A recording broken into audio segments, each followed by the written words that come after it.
and the mission is to recall the need to sustain the work of NGOs across the world. This is organized to enable us provide education and training on executive course to help the NGOs to run alongside the Sustainable Development Goals and the 2030 Development Agenda. We are aware that every organization has a mission, and the mission of a non-profit organization is to take care of an unmet need in the community, state or nation, or the world at large. And the strategic planning is the process of mapping out goals, resources, market conditions, and on time, ultimately a path for the future of the organization. It tends to be very similar across non-profit organizations. Most organizations set up a strategic planning committee led by an experienced facilitator. The facilitator helps the committee generate, evaluate, refine, and organize ideas on the future direction of the organization. Also, the committee of the organization decides on the best ideas and constructs a plan which specifies a set of goals along with the actions and steps required to achieve those goals. It also makes it clear who is responsible for what, when, where, and how. Many organizations have excellent strategic plans, but very few actually execute them. Many of these plans just sit on the shelf, which is quite not good. And that's the mission, to move these ideas, instead of sitting them on the shelf, to move them to an achievable outcome. Sometimes they become doorstops. The chain of command is a lot looser, and executives and paid staff can't force volunteers to do anything. They can only ask. The end result is that exceptions, when funding problems near their ugly heads, raising money becomes the focus. Everything else in the strategic plan fails by the wayside. So this is the second time we are having this global conference on NGO executive training, and the essence is to help the organization restructure their visions and their goals and set up a machinery for achievable outcome. So today we are having 3 specific training, and we are able to have management of non-profit organizations as partners in SDGs to be handled by Dr. Devon Banister, who is the Pro-Chancellor of Sika International University, and Raphael Elumo, who is also a director of a non-profit organization in Liberia. We are looking at the practical grant writing, as we identify that source of funding is a problem, it's a global challenge to non-profit world. And we have a practical grant writing and development education workshop by Dr. K. Femi Akolenu, who is also a CEO of a TV station here in New York, United States. And we are looking at each operation and management of A to Z operations and management of non-profit organizations. And we are going to listen this training and education from Alfred Gill, who is the founder and president of Sustainable Together. So, and after that, we open up to question and answers and open conversation to raise concerns on NGOs where it's deemed necessary. And we believe that at the end of it, we will be able to design, to restructure, and in fact, the outcome is to be able to, at the end of this conference or training, is to restructure the mission of your organization and be able to come up with a machinery for its operation and management to align with the development agenda and your mission in communities. So we'll feel free to avail yourself with any concerns, question, as the speakers are able to make their presentation. And we have no other person than to call the first speaker, Dr. Devon Banister, who is going to share with us on management of non-profit organizations as partners in SDGs.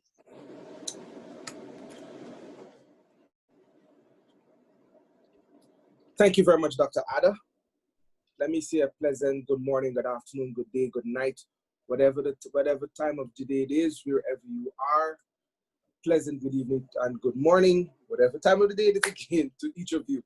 To all of my fellow speakers, let me say welcome to you too as well, and thank you very much for being a part of this training whereby we can be able to educate and enlighten folks around the world on how they can function, how they can enhance, how they can be of assistance in this time that we are going through here in the world. It's not just one country, but it's every country that is going through something as we speak, be it elections, be it riots based on election, or at the same time, the Black Lives Matter movement, the COVID-19, we have numerous issues that are still being dealt with. And the NGOs and nonprofit organizations, they play a vital role in achieving this. One of the things that we have to take into consideration is, and this is what I usually say when I travel and I meet with governments and police and the military, one of the things that I always love to say to them is, yes, you have the police force, yes, we have the military armed forces, we have the government officials, but at the same time, the non-for-profit organizations, the various organizations, they play a key role in being that middleman, in being that middle ground, to help others, to speak on behalf of them. Because you will find that if the police receive a call to respond to a domestic violence abuse, and the police shows up, and here it is a recruit, a new, just out of the academy, was sent to deal with the matter, might not have the training and the knowledge, or might have had a bad day so far. So when they show up, they might not show up with the right knowledge, with the right mindset, with the right frame of mind to deal with the matter. But here it is now, if the various NGOs or the religious organizations, they can come together and partner with these different forces and say, well, okay, we can render assistance in this way. And all of these different things, then we can be able to better solidify, we can be able to better curb the issues that we're facing on a day-to-day basis. So to get off on track, sorry, Dr. Ada, could you tell me where my slides would be? Because I'm not seeing my slides. Okay, let me share these.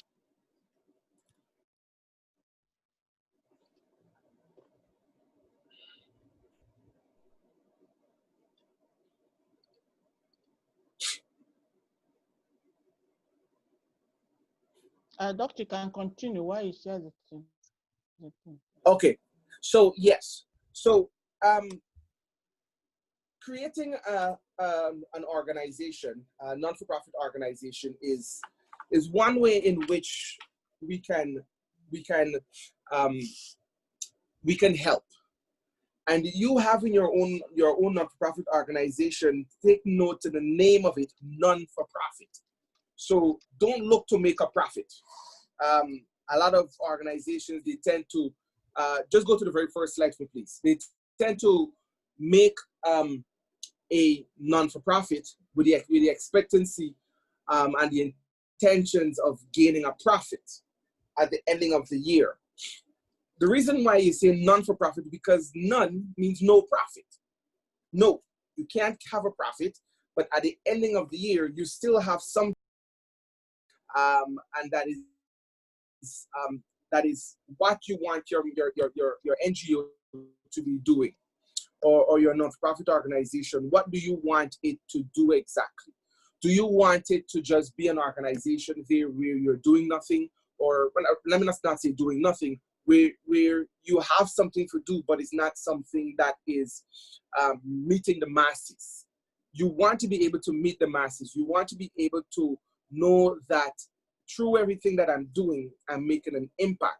And that is why the United Nations, they have the 17 Sustainable Development Goals, and they target over 160, they have over 160 targets. So to better sum it up, one of the things that we have to do is to know exactly which of these 17 goals you're going to target. Now, there are multiple goals that they have. You make a decision, you see how best you would like to target. If you want, you can say that, well, okay, I'm going to go after more than one. While you have some organizations that would go after just one, some might go after two, some might go after three, some might go after multiple. But you make the decision and you build your organization, you structure your organization around that, so that at the end of the road, you can say, hey, I am working towards this, and this is how I intend to go. So you set your goals, as in which one of these 17 sustainable development goals I'm going to work with, and then you pick your targets. There are multiple targets, there are numerous targets. You can target both locally, which is domestic, or you can target internationally, or you can target both. But at the end of the road, you need to make sure that you have a target, because it makes no sense having a goal and not having a target. Now, when it comes to the mission, you have to form a mission and you have to keep the mission alive. It makes no sense to form a mission and the mission is dead.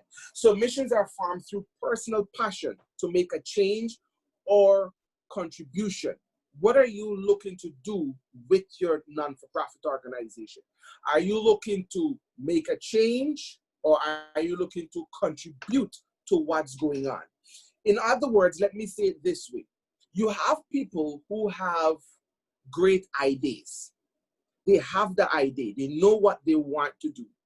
But then at the same time, they don't have the resources. Likewise, you have people who have the resources, but they don't know what to do with the resources, because the resources are so much in abundance that they're looking for people with ideas that they could plunge those resources into. Now that there is a bridge between grants, which we'll hear more about later on, and your organization. So let's see it and let's envision it this way. The grants, those are the resources. And the organizations now, the non-for-profit organization or the NGOs, they are the ideas. You bring the two together and you work. So when you do that, your mission itself must be geared towards change or contribution.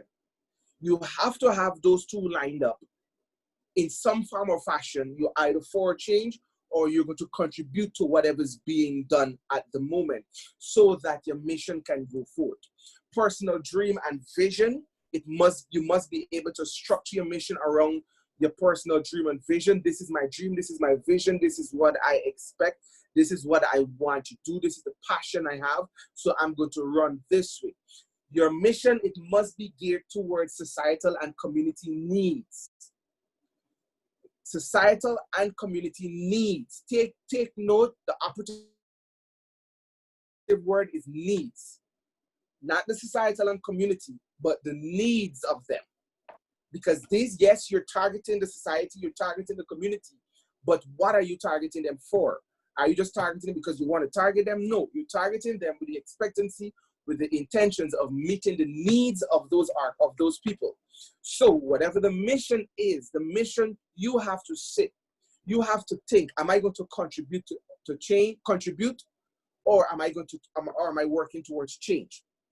My dreams and vision, do I have a dream? Do I have a vision as to how I can incorporate change or contribution into what is going on in the society or the community or at large? Can I meet the needs through change or contribution? Then we have global changes and gaps. Things change. Every day things change. When you expect something to go north, sometimes it change and it go east. You have to be prepared and position yourself that you can be able to operate within those parameters of global changes and gaps. You might find gaps between stuff. You have to know how your organization can be able to still stand, how your organization can be able to still sustain itself during these times as you progress. So shaping the future, considering the 2030 agenda, which is the 17 Sustainable Development Goals. The UN, what they're doing is we're looking at various goals. For instance, number 1 above is poverty. Number 2, no hunger, good health, quality education, gender equality, clear water and sanitation, clean energy, good jobs and economic growth, innovation and infrastructure, reduce inequalities, sustainable cities and communities, responsible consumption, protect the planet, life below water, life on land, peace and justice, a partnership for the goals. Now, this is just 17, but it doesn't matter what you have, the UN knows how they can bring what you're doing under one of these 17 or as many as possible, depending on what you're doing. A lot of organizations right now, they're geared among poverty, hunger, health, education, gender equality right now. And gender equality right now is a big one right now as we speak. Jobs, which is number 8 now, which is jobs and economic growth. It spans across, and peace and justice, number 16 as well, is one that is being highly observed right now. So when you shape your organization, you have to shape it in such a way that you're knowing that, well, okay, I'm going to shape my organization that I can be a part of this. Now, one of the things that you might ask yourself, yes, we're talking about the UN, we're trying to bring you in with the UN and make you consider the 2030 agenda, which is the 17 Sustainable Development Goals. But you're saying, I don't have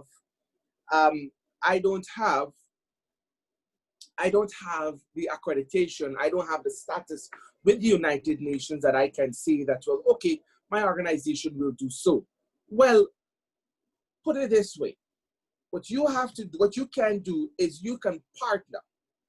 You can partner with another organizations. Let's say, for instance, my organization or Dr. Ada's organization or any other organization out there that deals with the UN, that have special consultative status with the United Nations, whereby now we're saying that we are accredited by the UN.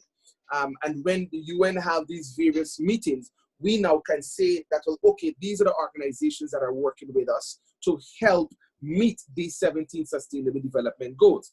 The UN have placed it within, they have shaped a 5P for the future, for the SDGs. They shaped a 5 Ps, and the first one is people, the second one is planet, the third one is partnership, then peace and prosperity. Now, take note.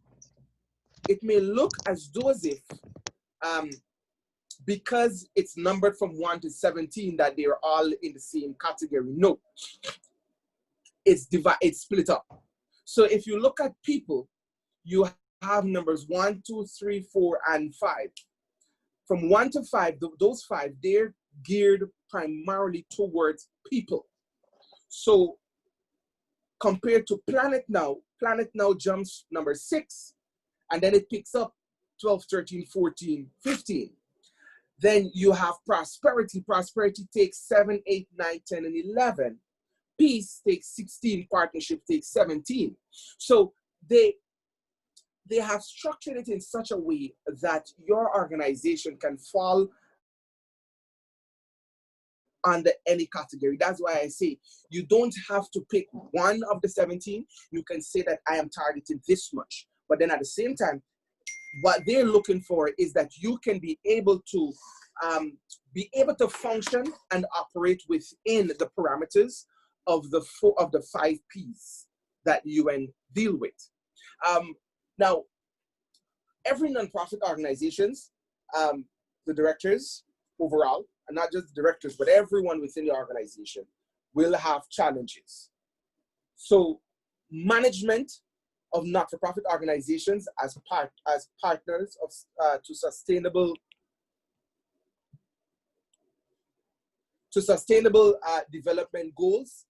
They have challenges, and just to list four of the challenges that they would encounter. One is not making decisions based on the mission. Sometimes you can't let things get too personal, especially when we're dealing with when we're looking at this, because if you allow it to get too personal, then it could hit you in such a way that it could turn back and bite you and put you in a lot of problems. So you try to separate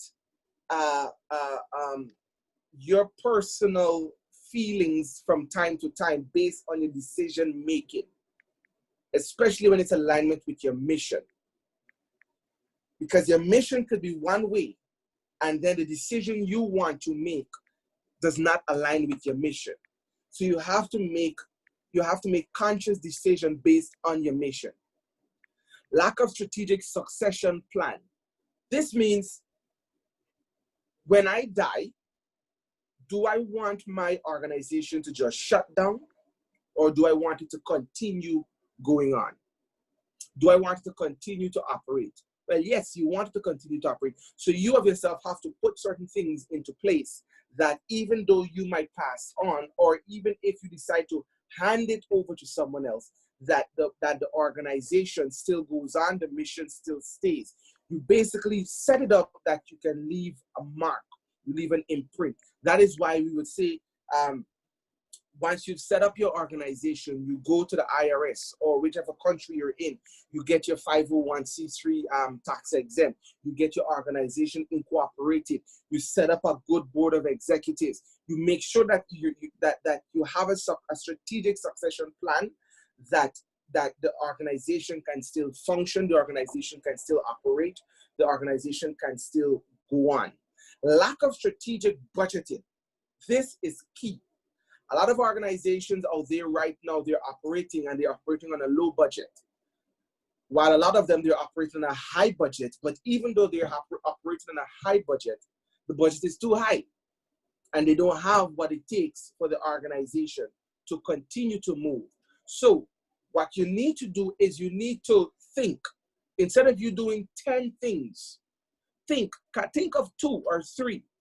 See how you can fund those 3.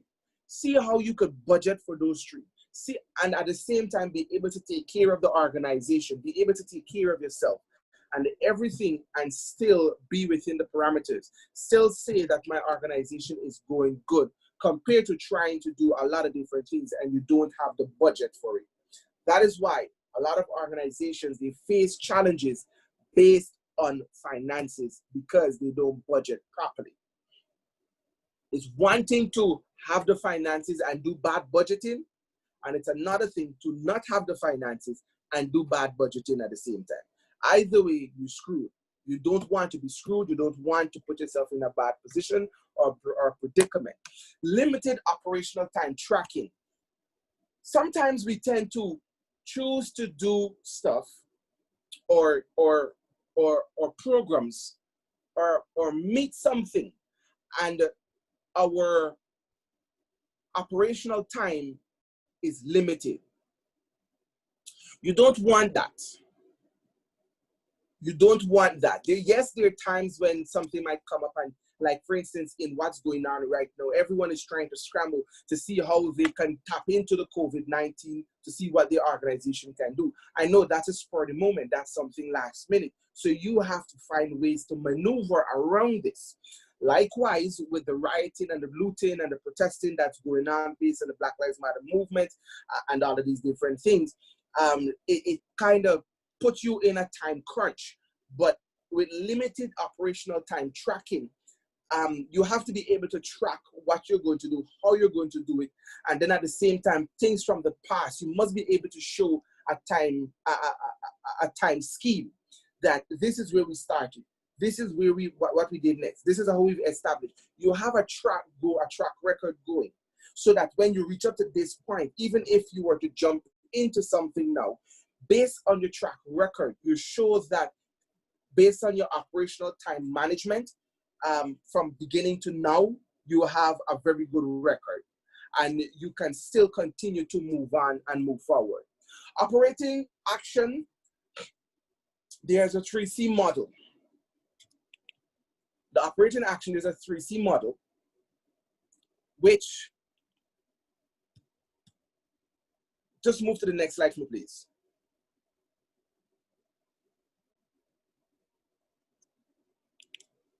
The operating action is a 3C model. The 3 C's are cooperation, collaboration, and coordination. Cooperation among one another at any level. Any level.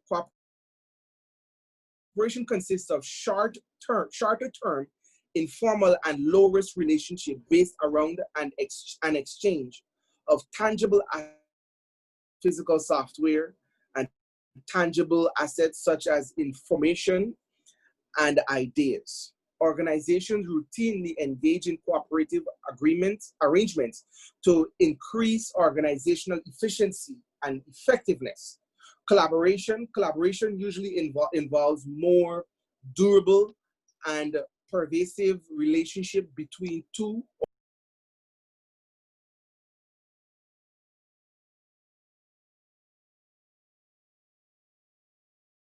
the Sustainable Development Goals. Nonprofit organizations should align their organization in partnership by committing to the 3C model in building management synergies for their organization. We must be able to find means and ways that we can operate within the parameters of these 3C's of the 3C model, because it will be able to help you to develop your organization even more at a greater level. So what are we looking to do? How do we plan to achieve this? Then let's take the time to shift and to prepare ourselves and to propel what we're doing and what we want to do, so that we can be able to be at a place that we can be able to obtain what's needed, that we can be able to set our organization and be in the place. Take it. You don't want to know or say, there's people who have ideas and they're saying, you know, I have an idea, I want to do this, and this is what I want to do. And then when the time comes for them to do it, they don't do it. And then 2 mornings after, someone else came out with it. And you now will turn and be like, I had that idea, I was going to do that, you know, I thought of that.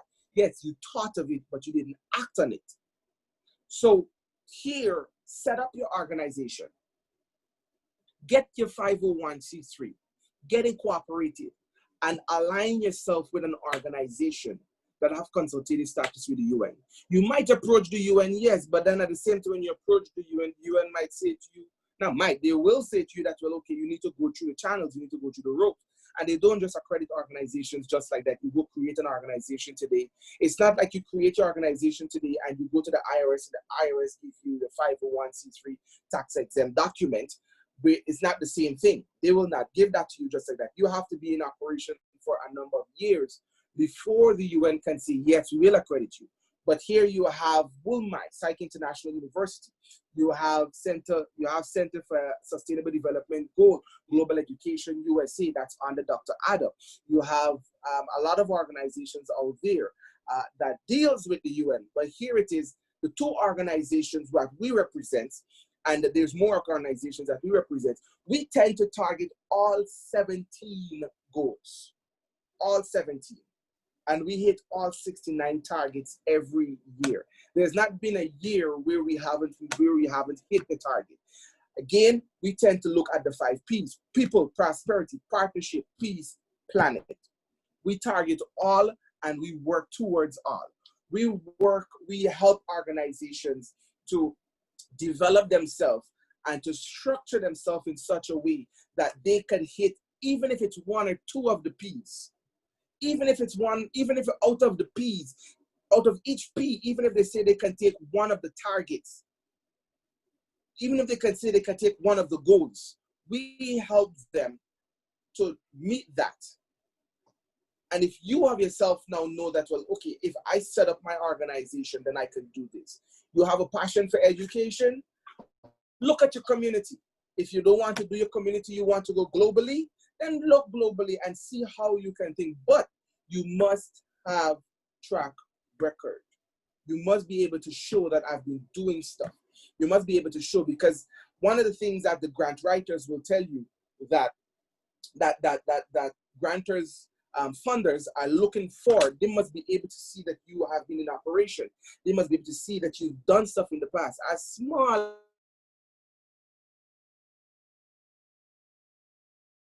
as you are now to my colleague who will take on the next part of the NGOs, and he will give you more information based on the NGOs and setting up your NGO from a different dimension and a different standpoint. Thank you very much. Oh, Dr. Ada, back over to you. Yeah, thank you, Dr. Banister, for that wonderful presentation, giving us an eye-opener to how we can diversify our missions of organization along the needs of the community or the national, the society, or the global community.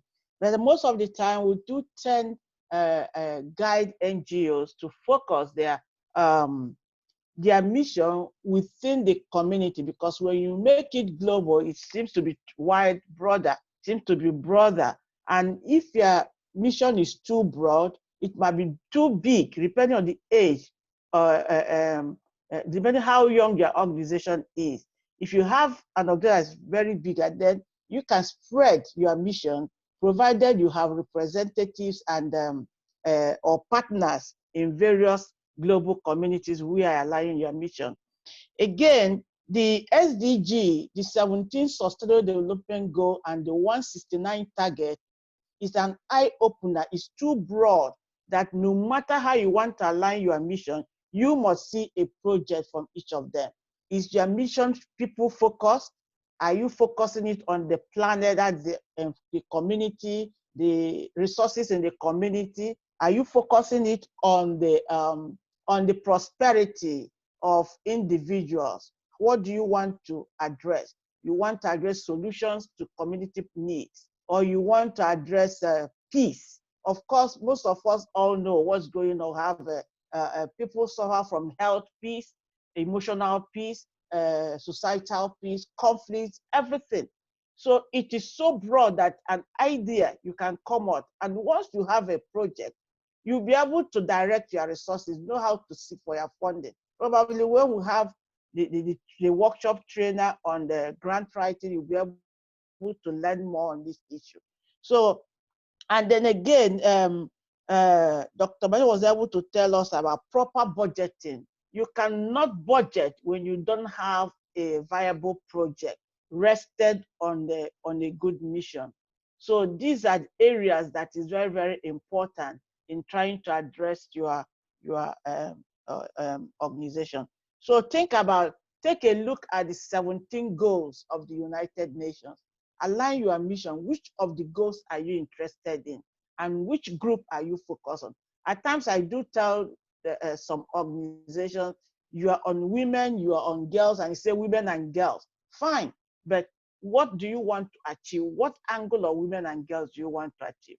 We have so many on women. Are you looking at the widows? Are you looking at disabled women? Are you looking at single mothers? Remember, when you talk about women, you consider mothers, you look at the women itself, you look at the wives, you look at single mothers, you look at widows, you look at disabled people. There are a lot can be built on women. There are times the definition of women could be the middle-aged women, the elder women. So you have to really specify what actually are you looking at? What aspect of women are you looking at? What aspect of issue? Are you trying to look at the policy issues on women, or violence against women, or empowerment, or career women, or women in executive position? There must be clear operational definition that can come up with a clearer target framework. So I thank you, Dr. Banister, for that. And I think Dr. Banister has a link, a website that you want to learn more you can click on that link. If he shares it on the chat, we'll be able to share it to everyone. So that's very important. So I'll call on Raphael Eluemono, who is founder of an organization in Liberia. Please, Raphael, can you come in, please? Good morning, everybody. Good afternoon to some people in other parts of the world. My name is Raphael Eluemono. Thank you, Dr. Ada. I represent Realcom Foundation. Now, basically, Dr. Banister talked about NGOs, talked about their beginning setup, budget, and all of that. And today, I just want to channel my speech based on some people here who want to talk about agriculture as a business. Now, in my own perspective, my organization has been traveling to different African countries to talk to women about empowerment. We are not looking at profit, like Dr. Bannister said. We are just thinking of teaching you how to catch fish.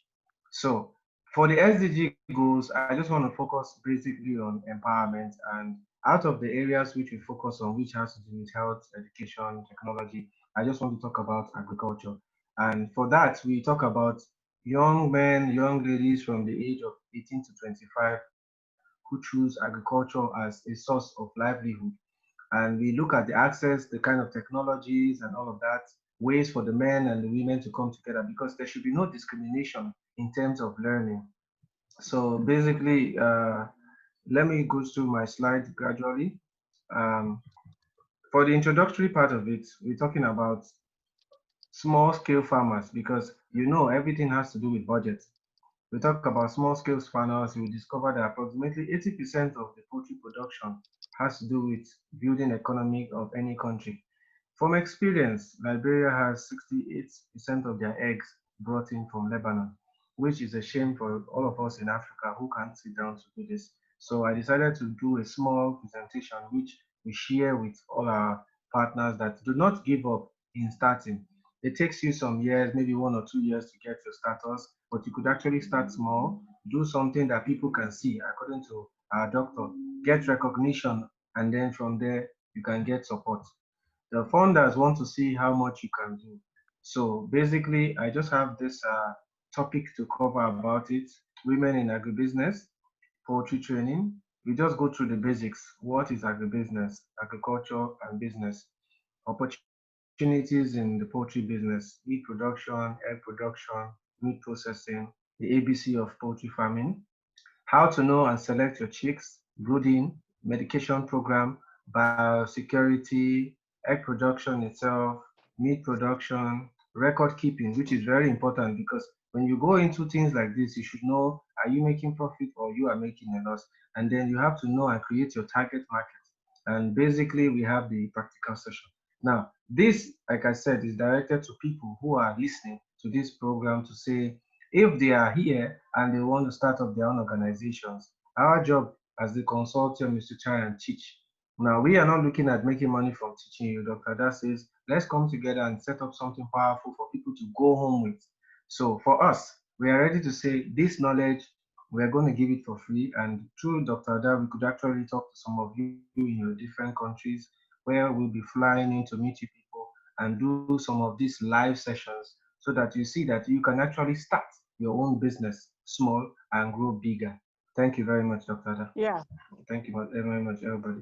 Thank you, Raphael. Thank you for that. In fact, we wanted him to bring in his own experience on idea on their organization, so that we can see the SDG in practical terms. Now, what the RICOM Foundation in Liberia is trying to look at is SDG 1, which is end poverty, SDG 2 on hunger, SDG 4, and SDG, I think 7, which has to do with environmental issues. So you see how they blend it to align their mission to suit the 2030 development agenda. We are looking at agriculture, they are looking at ending poverty, they are providing resources that can end poverty, end hunger. They're also doing education, which is SDG 4. I know. So this is practical when you want to get into your mission, organize your organization. look at the 17 goals and align your choice. Now, if you look at the 5 P's of the SDG, because the entire 17 goals and 169 are summarized into 5 P's. Now, those 5 P's are people, planet, prosperity, peace, and partnership. If you look at the entire, his organization is based on people, is also based on planet, is based on prosperity, and also on partnership. So you see, is trying to carry the UN agenda right there to the community, and to have everybody to have a feeling of the global agenda. And that is why we are here. That's why we are non-profit. We can't expect the government to do everything for us. So thank you, Mr. Raphael Eluemu, for sharing such experience with your organization. Thank you. So we would like to call in the next speaker, which is an angle of interest to all of us, including myself. We want to know the practical workshop, the practical grant writing and development organization. What do we know? You know, to get a grant writer is really very expensive. You know, if you ask I'm sure that after the presentation, you can want to talk to the presenter, you know, and you see it's really very expensive to get a grant writer. But then, even if you're looking for a grant writer, there are things you need to put in place.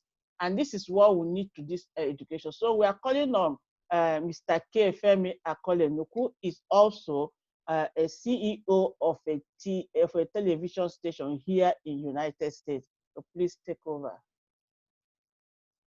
All right, everyone. Thank you for this moment. Can you hear me? Yes, yes. You hear me well? Yeah, you're very well heard. Everyone can hear you. All right. I want to thank Ada for this opportunity, and I want to also thank the co-presenters and everyone who is listening or watching from around the world.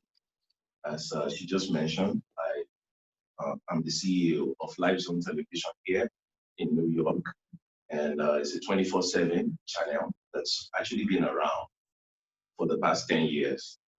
And also, I sit as a vice chair of a board of an organization here in New York. And about a year ago, we secured $1 million funding. I have a nonprofit myself too, and I've been able to secure some funding for some of the things that I've been able to do.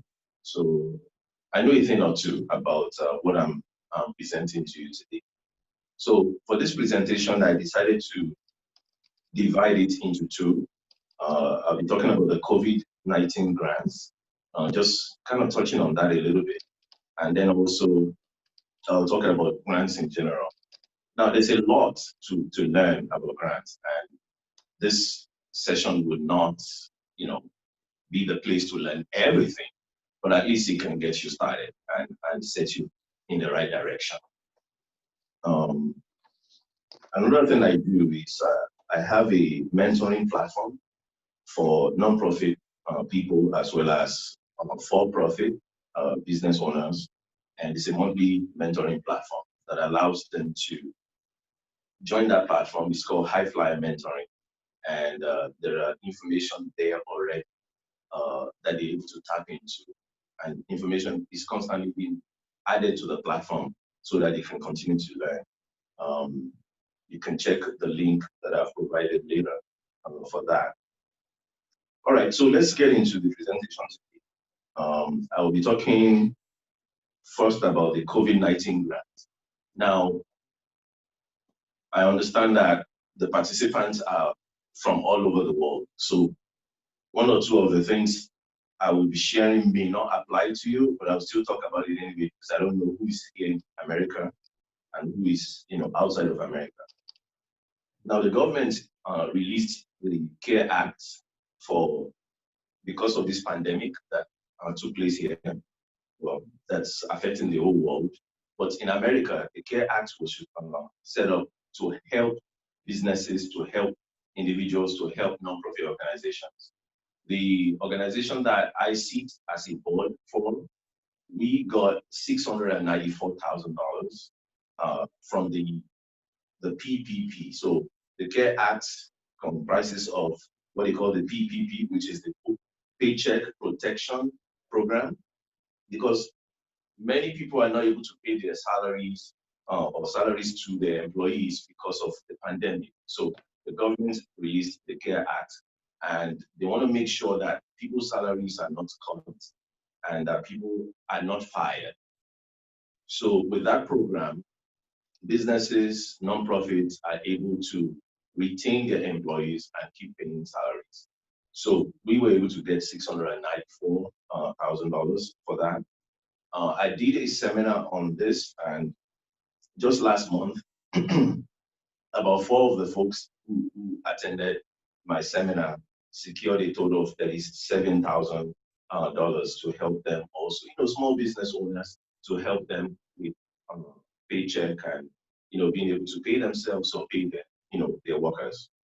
So with the CARE Act, you have the PPP, and then you have the EIDL, which is a disaster loan. Disaster loan is closed now, so I won't talk about that, but the PPP is still open. So if you have a small business here in America, or you have a nonprofit organization and you have lost some income, or you're struggling to kind of make ends meet right now, the PPP will allow you to be able to apply. So the way that works is they want to help you to be able to pay salary. So it's a loan, but it's what they call forgivable loan.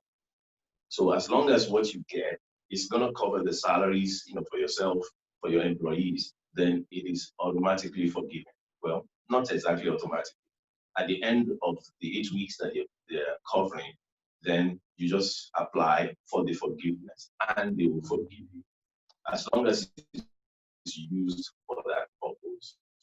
So the PPP you can apply here in America by going through the bank that you have an account. I got money from Bank of America. Well, it's really through Bank of America. It's not from Bank of America. It's from the SBA, but through Bank of America. Now you could do the same for your own organization or for your own business. Even if you are self-employed, some people just have some business they're doing. It's not that they have employees per se, but they are the employee. You are qualified as well. So if you haven't, made use of that, I definitely suggest that you do. So it's called the Paycheck Protection Program, and you can go through your bank. So whoever you bank with Chase or Bank of America, Citibank, Capital One, or whoever you bank with, usually you go to their website. So they're not allowing you to come inside. Many of the banks closed anyway. So you go to their website and you look for the coronavirus, COVID-19, PPP, any of those things, will be listed on their website. Click on it and then work your way to the PPP. So it's still ongoing, it's still open right now, and you can take advantage of that. All right, the second thing I want to mention is that during this pandemic, there were grants that were also made available for artists. And so if you are in the music industry, or you're an actor, or even a keyboard player, or a drummer, who's not been able to work because churches are closed. Some of these people work in churches, they play, the keyboard every weekend, but now the income they used to get, they're not able to get it anymore. So what you can do is you can apply for some grants for artists, and they're out there. There's artist relief programs, and if you just Google that, you'll be able to come up with some of those, various relief programs. All right, and then there are also funding out there. I'm just mentioning a few things that's related to COVID-19 before I go into the real grant presentation. But at least I want you to be aware. I want you to be aware of it. All right, so there are funding also for health, health-related programs. So if you're doing anything that is health-related right now, and I believe this is not just limited to the United States, but really wherever you are, you're doing stuff that has to do with COVID-19, trying to, help in this area, there are some funding available to you. Then here in America, there are some national grants So the way grants work sometimes, even with this COVID-19, you have those grants that are like local in nature. So New York City may say, okay, we have these grants available for business people, we have these grants available for nonprofit, but it's just limited to people here in New York City. But also, there are some national ones as well, right? So the national one is also available, and so you may want to look into that. And then there are what they call national community foundations. They also have grants. Now, there are some corporate businesses or corporations who also make available some COVID grants, right? So what they are doing now, they're kind of diverting their attention. They divert their attention to the COVID grant, right? They divert their attention to helping out with COVID. So there are various companies out there that are helping with that right now. Now, I wanted to, because that's not my main presentation, I just wanted to kind of, draw your attention to some of these things. And the reason why is because the moment right now is a great moment, because the normal process of things are being suspended in many places right now. So that what normally would take you so long to get, or would take you have to apply for this, you have to go through this procedure and that procedure. They're suspending a lot of things now just to make money available. And if you are looking for money, this is the time to quickly tap into it right now, right? So one of my students actually texted me yesterday and said, I've been approved for another, grant. So she got a grant, $10,000 for herself. She got $13,000 for her husband, and then now she's applying for another one, another 12,000 or so for another business that she does. And these are things that ordinarily may take such a long time, or may require all these processes. But all those things are suspended now because this is the time people need help, and you don't have time to be going through all this red tape. So anything you need to do in terms of making use of COVID-19 grants, I definitely suggest to do so right now. Now, again, this is not a COVID-19 presentation, but I wanted to touch on it. Now, what I have done, I did a presentation about a month or so ago, about 2.5 hours, just talking about COVID-19 and the various grants that are available right now. And it is on my High Flyer mentoring platform. And if you are interested in that, you can just go to the website highflyermentoring.com. Now, I have put every information, including the list of the various grants. The grants for artists, they're all listed there. The grants for health programs, they're all listed there. National grants, all listed there. Some of them they are like 19 pages long, just a list of various grants that are available. So I know I can't possibly be doing a 2.5 hours presentation here, but if you are interested, if you want to tap into the various COVID-19 grants, I suggest that you go and join the High Flyer platform, and they're all there. I mean, I literally listed everything. So once you get to that platform, you're able to actually download and click on the names and what they are giving, what they're offering. You're able to click on it. And as you click on it, it will take you directly to their website and all the various things that's happening, how to apply and all that stuff. If you're going to start searching for all those things, it's going to take forever for you to search, and probably you won't even find them all anyway. So, but we've done the search, we've put it together, and it's available on the platform. All right, so now that's COVID-19 stuff. Let me go into the other, which is the part B of what I want to talk about. So now I'm talking about grants in general. And there are about 10 things for you to know. I don't have the time to share all the 10 things here, but I'll be sharing 4 of those 10 things that is important to know. If you want to know more, I have an upcoming event. It's the Success Tools Seminar / Grant Opportunity Workshop. I go into depth with the information about grants. and all that, and how you can get them and all that stuff. I'll give you some information here that will help you. But definitely, if you want to learn more, you can get it at my next seminar, which is taking place on June 27. Now, let's share with you 4 things. Number 1, when it comes to grants, you have to understand that you cannot survive on grants alone. You cannot survive on grants alone.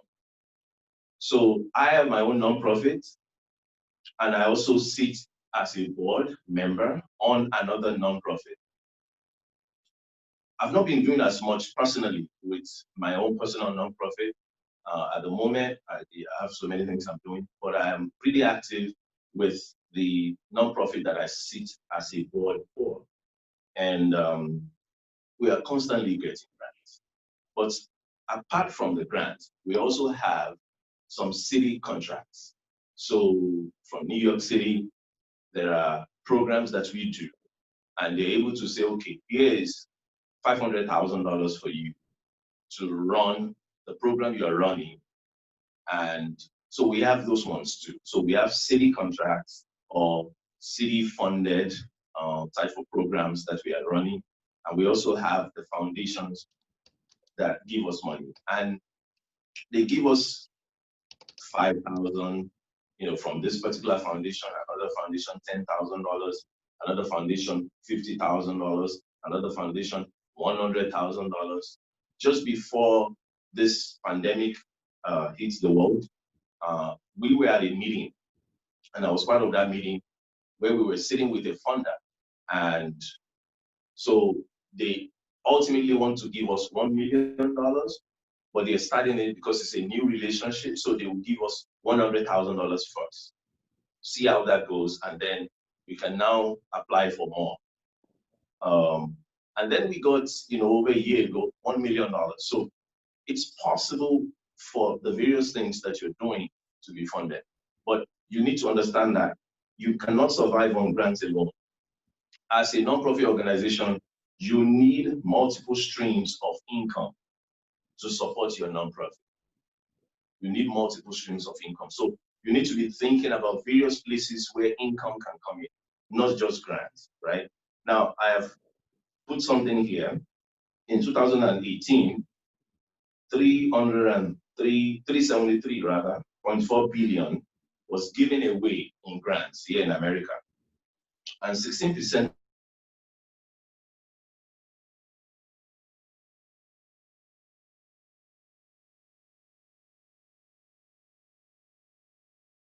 comes from foundation. And now, when we talk about foundation, so you're talking private foundation as well as corporate foundation. Now, when we say corporate foundation, we're talking about businesses that owns foundations. So, for example, Walmart is a large, store here. I guess you can call it supermarket. And Walmart also have a foundation. So Walmart as a corporation also have a foundation, and so the Walmart Foundation fund various NGOs or nonprofit organizations. Then you also have some funds. 8% of the 373.4 billion came from bequest. And so a bequest is a gift that someone leaves at the end of their life. So you have some rich people, they've made all this money, and they don't want that money to just be there and, not go for a good cause. So they've already set aside that, when I die, $20 billion or whatever billion,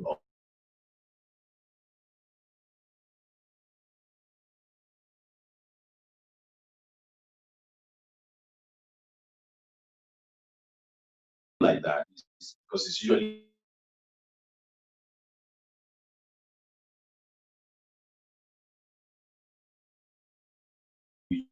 that they have set. So it's not like they will die and then now you want to get money. Most of the time, they've already written it in their will.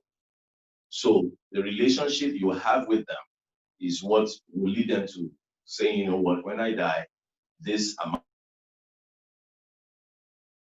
of money, and it's going to be included in their will. Now, I'm sharing with you that you cannot survive on grants alone. So even as you are looking for funding for your organization, think foundation. Okay, I need some from them. Think bequest, and then also think of corporations. Now, when I talk about corporations here, I'm not talking about the foundations now. I'm not talking about the corporation-owned foundation. So there are corporation-owned foundations, but I'm not talking about that now. I'm talking about just corporations. So there are businesses out there who actually have some what they call corporate giving programs. So I remember for me, I also pastor a church, and when we will set up certain outreaches, I will go to a particular company and ask for some donations, for the food that we're going to be giving out. This particular company in Brooklyn here in New York, they make what they call beef patty, and I'll just go to them and say, hey, we're having this event at the park. We're expecting about 200 people, would like some donations. And they will donate the beef patties that we will use for the event. So that's a corporate giving program. So they already have it as part of their plan that they will, apart from selling, what they do or what they sell, the product that they make. Sorry, a second.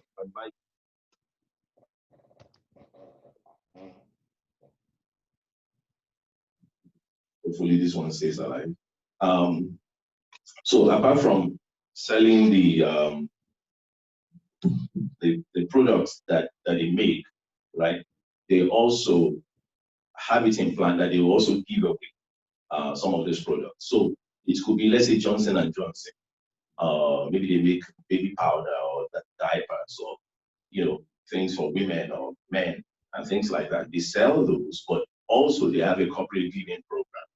So for your nonprofit organization, you can actually request for some of those items, and they may not give you money, but they will give you those items. They call it in-kind donations. So those in-kind donations can also help your organization. So sometimes, let's say you're trying to help new mothers and they're in need of diapers and stuff. So instead of actually getting money from them, there are corporations that will say, okay, we'll supply you 20,000 diapers. And for example, during this COVID-19, there are organizations that's willing to supply you masks free of charge, just so that you can supply to the people that you serve in your community. So now talking about the corporation giving programs, they also have money from the marketing department of the corporation. So here in New York, we have what they call low income health insurance. And so for the low income health insurance, the way that works is that they sign up people who have low income, and give them free health insurance. Now, they want to be known. They want more people to know about them. They want more people to sign up for the health insurance. So what they do is they partner with various NGOs or nonprofit organizations who are doing anything in the community. So I remember I was doing something at a park, and I reached out to Health Plus, and Health Plus gave me $1,000. So I said, I'm doing something at the park, and I would like for your sponsorship. I would like your sponsorship. So I put a little budget together, some little things we want to get, some popcorn, some cookies and different things, and sent it to them, and they wrote us a check of $1,000. And I said to them also that I would like for their representative to also come and set up and recruit people for the free health insurance. So a lot of these corporate giving programs, the money comes from the marketing department. They are looking for visibility. They want to be known, and they want others to get to know them. So it's a win-win situation. So you're doing something, you reach out to them, they partner with you. That reminds me of a friend of mine. He has this gospel concert that he does in the Bronx here in New York. And big concert, they put up this 8 hours musical concert. And he'll get Health Plus, Health First, Affinity, many of those health insurance companies, and they're the ones that really pay for the entire thing. They want the visibility, they want their logos displayed on the stage, and so they give him all this money that helps cover all the expenses. So some of you may have events that you do as a nonprofit. You can reach out to corporations like that. Corporations are not just looking to fund ongoing programs that you're running. Sometimes it's just a one-time thing you're doing, and you can get toothpicks from Colgate, that you can distribute to people in the community, right? So things like that are things that you want to consider as we're talking about grants. And then the last one here listed is the individual giving. Individual giving. Now, see on this list, individual giving is 71%. 71%.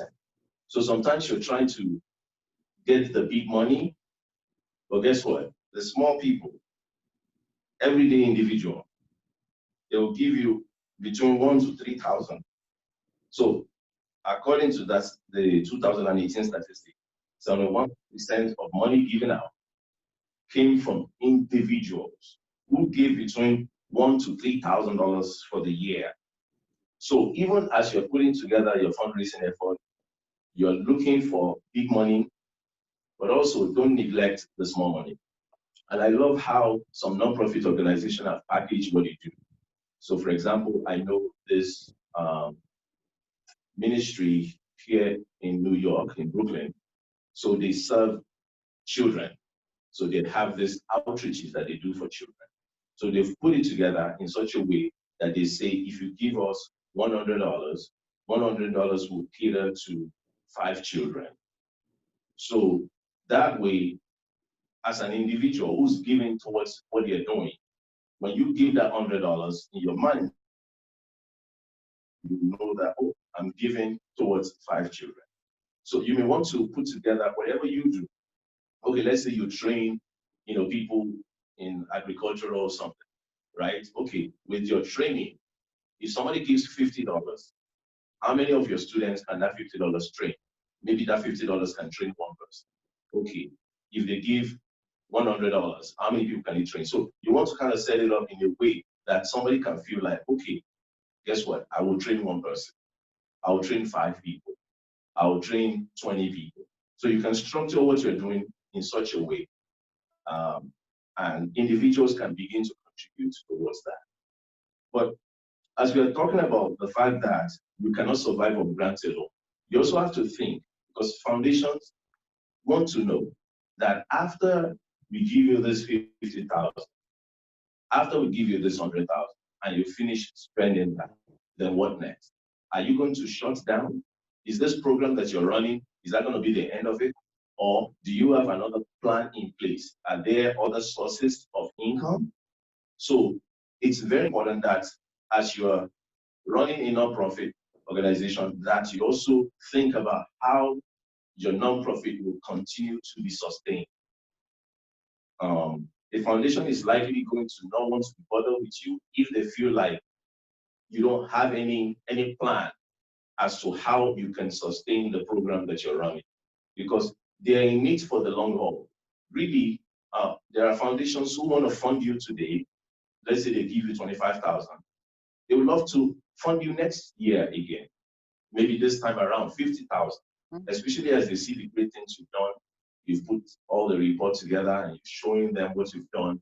They would love to increase their giving, and they would love to have an ongoing relationship with you. But it's very important to foundations to know that you have a plan in place as to how to continue to fund the programs that you're doing. All right, number 2, not all foundations are alike. Not all foundations are alike. So as you're approaching foundations, my focus a lot is on private foundation here, non-governmental foundation. So as you're approaching them, you need to keep in mind that all foundations are different. They are varying sizes, varying interests, and varying motivation. Very important. So like I mentioned before, my organization have gotten all kinds of various grants. So from 5,000, they may just be giving away 5,000. Okay, if you have a non-profit organization and we're giving away 5,000 grants for your website. So let's say you don't have a website, you can apply for that, and they give you that, right? And then they may have 10,000 to give away. They may have $1 million to give away. And then there are those who have $10 million. As a matter of fact, when we got $1 million, 9 other organizations also got $1 million each. So it was a total of $10 million that was given to 10 different organizations, and ours was one of them. So they have various sizes and interests. So let's say you run an agricultural program. There are foundations that want to support that. They love that. Or maybe you have indigenous people running their own businesses. There are organizations who are passionate about that. They want indigenous people to run their own businesses. Or maybe you have a women program. There are organizations who also want to support a women program. So they have various interests. So not all foundations are alike. Just because a foundation maybe gave away $50,000 to a women program, you who has a men program, if you approach them, they're likely going to tell you, we don't fund that. We fund women-related issues. So it's extremely important, even as you are approaching foundations, that you know what their interests are. Some of them may have a few set of interests. Okay, we fund children program, women program, and men program, maybe family-oriented programs. Some are very, particular. Okay, we're just funding criminal justice programs. So you just really have to think about the fact that there are various interests. Now, here in America, there are over 165 foundations. 165 foundations. It's a lot of them here in America. And with that being said, no matter what your nonprofit organization does, you can find a group of foundations that will fund you. Now, some of you do various things in your organizations. So let's say you have a program for children in your organization, you have a program for training, maybe business people or people to own their own business in your organization. You have a program for the young people, for arts program for the young people. Now, right there, the 3 things that you're doing, when you're applying for a grant, you shouldn't just apply for, as an organization saying we do all these 3 things. Rather, you should apply for each of the things. So you should look for the foundations who want to help with training, who wants to fund the training program. Go after them for the training part of what you do. Then go after foundations who will fund arts program for the arts part of what you do. So that at the end of the day, you may have 50 different organizations funding different things. So you have 3 or 4 funding the arts program, another, 5 to 10 funding this, another funding that. And the thing is that you can have as many funders as possible.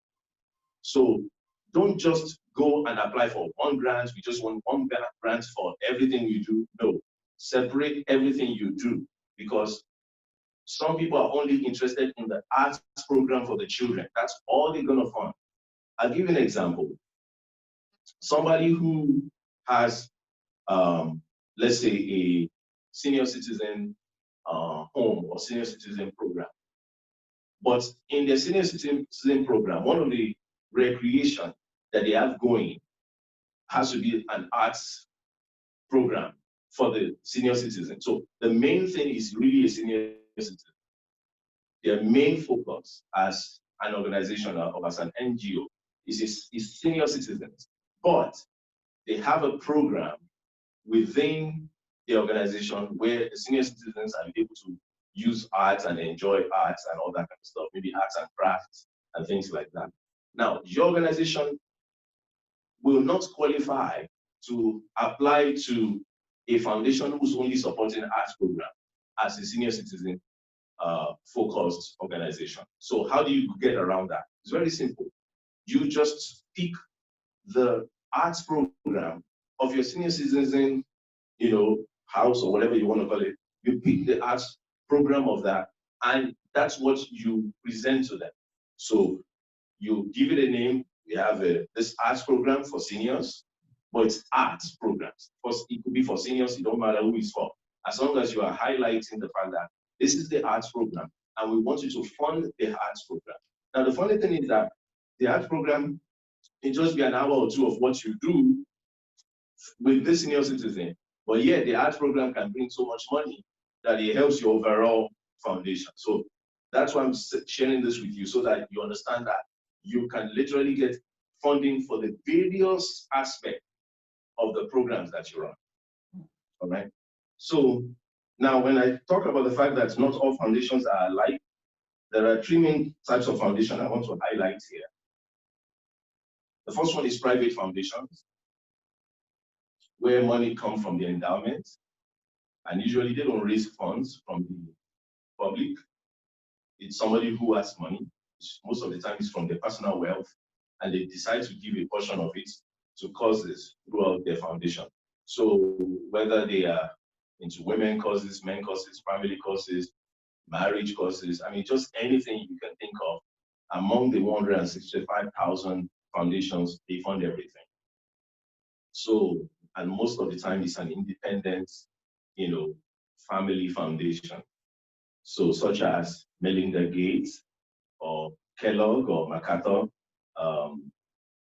Now, when we talk about private foundations, there are also some smaller ones in your area that fund local causes. Now, as you can tell, my presentation is really about the American foundations now, but some of them support international missions. So even though, again, 165,000 foundations, they have various missions, various interests. So there are foundations that are even only looking to support international stuff. So if you're in America, they won't even support you. They rather support those who are in Africa. Checking through the 165,000 and seeing what's their interest. Some of them have no interest in anyone outside of the country. Some of them have no interest in anyone outside of their state in America. And some of them are national, some of them are international. So you just have to see which one is which and what their interests are. So you have private foundations, which is usually individual person who's giving away their personal wealth to support different causes.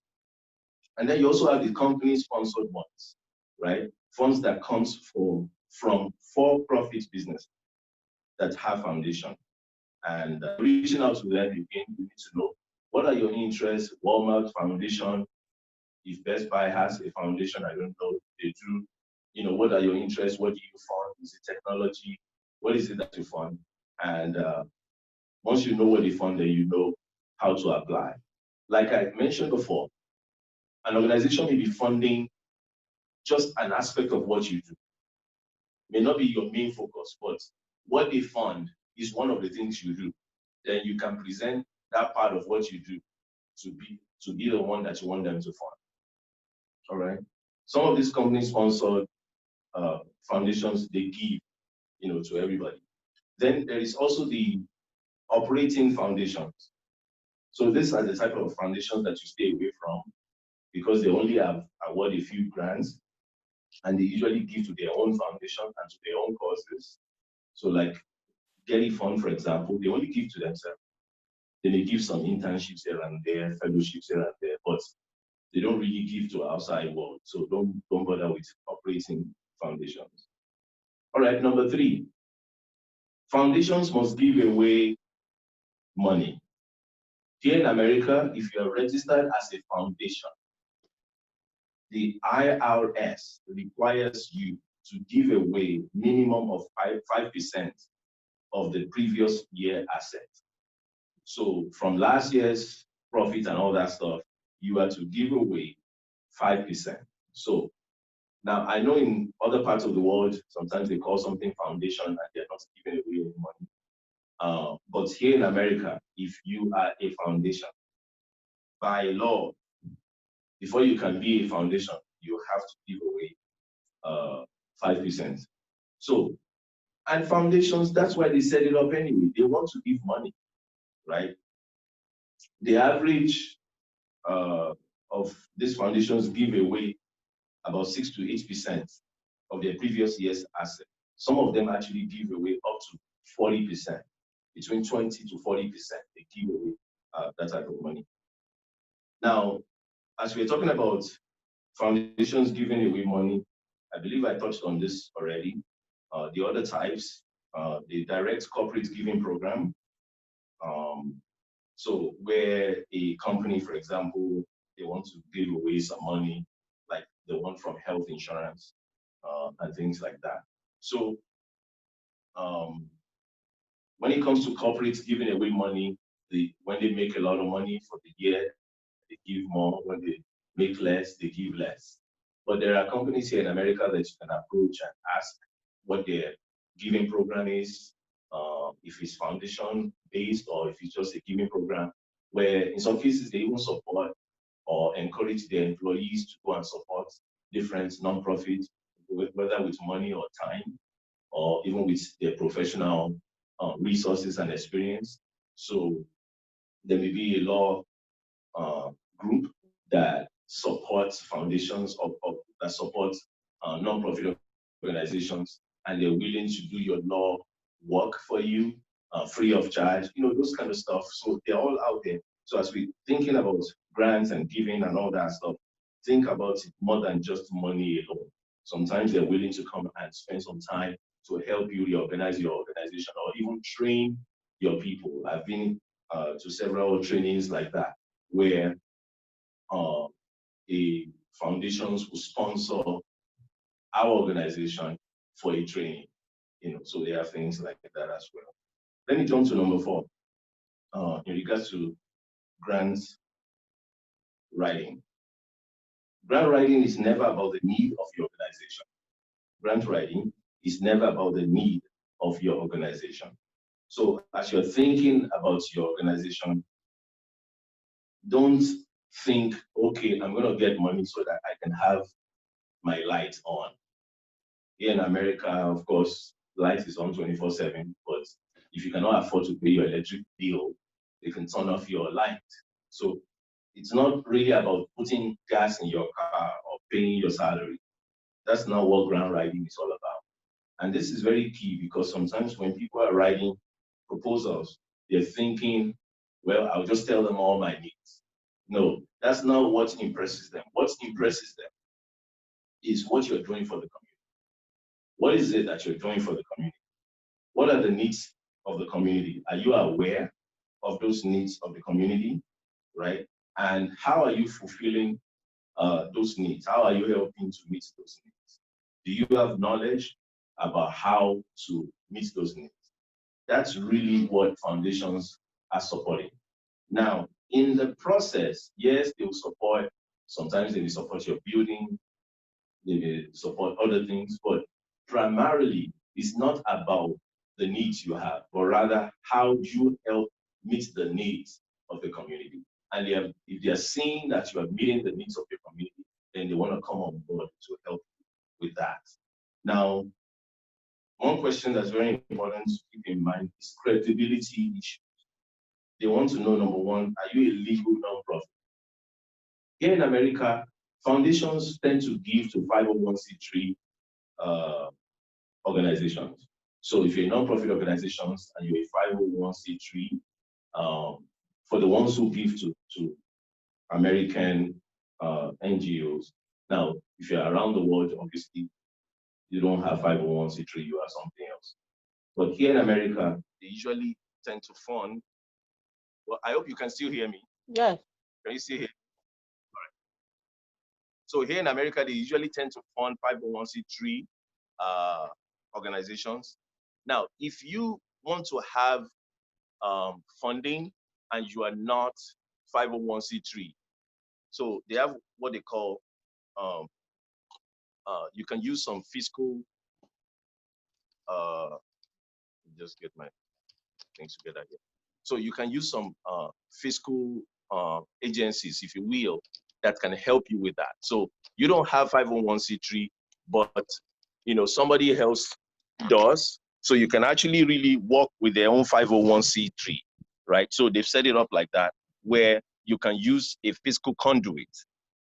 So, and the reason why I'm saying this is, again, I don't know who is who on this line, but if you've registered a nonprofit, you don't have your 501c3 yet, it doesn't stop you from getting money from foundation.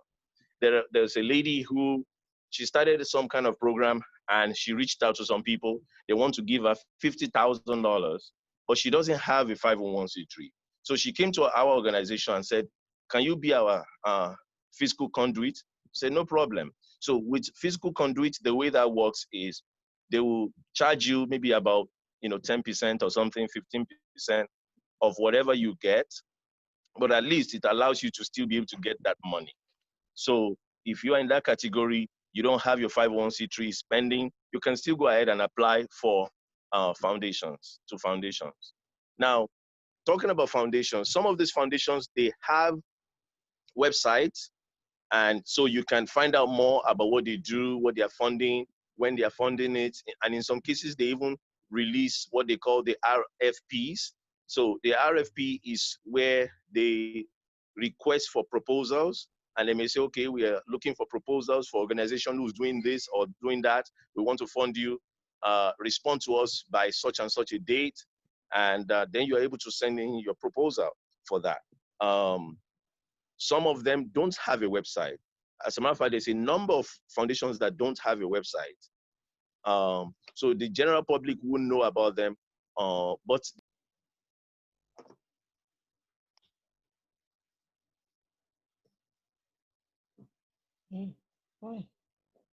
that we have compiled that allows you to be able to tap into those organizations or those foundations that don't have a website. So it's very important that you're a legal, you're structured legally, that you're a legal nonprofit. It's good to have your own 501c3. So if you don't have it, definitely begin to apply for that. Then another thing that you need to keep in mind as you're applying to foundations and for grants is that you have to have a compelling mission that is compatible with the funder's focus area. So you need to have a compelling mission. What do you do? What does your organization do? Make sure that it's very compelling and make sure it's compatible with the funder's focus area. Now, the reason why I said compelling is because sometimes, especially sometimes I deal with faith-based organizations, and some of them will say, well, I just want to do the work of God, or I just want to glorify God. Okay, that sounds good, but that doesn't mean anything to any funder. What exactly do you want to do? How are you helping people? Okay, I want to help train them to do what? You have to be very specific. So when you are putting your mission together, it has to be specific. We want to eradicate hunger by reducing the hunger rate, from such and such percent to such and such percent. Now we're talking. Now we're beginning to be more specific. So in anything that you're doing as a nonprofit, you need to have a very compelling mission, very clear mission, so that any funder that gives you $10,000 knows what that $10,000 is helping you to accomplish. That's very important. Then also, you need to have a strong leadership. Now, these are various parts of foundations, getting money from foundations and grants that people sometimes may overlook. They just so focus on, I want to get money so bad. But if you don't have these things in place, you just be rejected and rejected and rejected. So you need to make sure that you have strong leadership. So which means that when you're putting the board together, don't just put your sister, your brother, your cousin on the board. Put people that speaks well of your organization on the board. For example, in our organization, I've been part of the organization for over 10 years. And at some point, we needed to grow our board. At one point, maybe we only had 4 or 5 people on the board. Now we have about 15 people on the board. And we needed to grow it. But as we were growing the board, we were very particular about who we are bringing on board. So it's important to foundations that they see, okay, you have some business people, we have a lawyer, we have an accountant, we have a couple of medical doctors, we have, people who own their businesses. There are key things, areas that you want to make sure you cover, that they could see that, wow, you have some good people there, that have, I guess, varying types of knowledge and stuff like that. It helps. So don't just go and put your sister, brother, and maybe they're not even doing anything. You just want to put a name. No, it's more than just a name. And it helps when you even have people who are visible in the community on the board. It speaks well for your organization. And when funders, see that, it makes them feel comfortable, that, wow, you have some visible people in the community and people with strong leadership skills on your board. So that's something to keep in mind. Then also, you want to make sure that you have high quality programs that meet a real need in the community. So make sure that you are really meeting a real need. Now, all those things you cannot bypass if you want to get a grant. You really have to make sure that these things are in place. Then also, you need to have a strong organizational and financial infrastructure. So make sure financial information, statements, budgets, all those things, they are in place, so that as you are putting proposals out to apply for a grant, it's clear that you have all the structures well defined, well in place. Now, with all that being said, at the end of the day, if you're going to get a grant, you need to apply. You need to write a proposal. You need to send a proposal out, right? Now, but the first thing you do is actually not writing a proposal, because you end up wasting your time. The first thing that you do is usually a letter of inquiry or a letter of intent.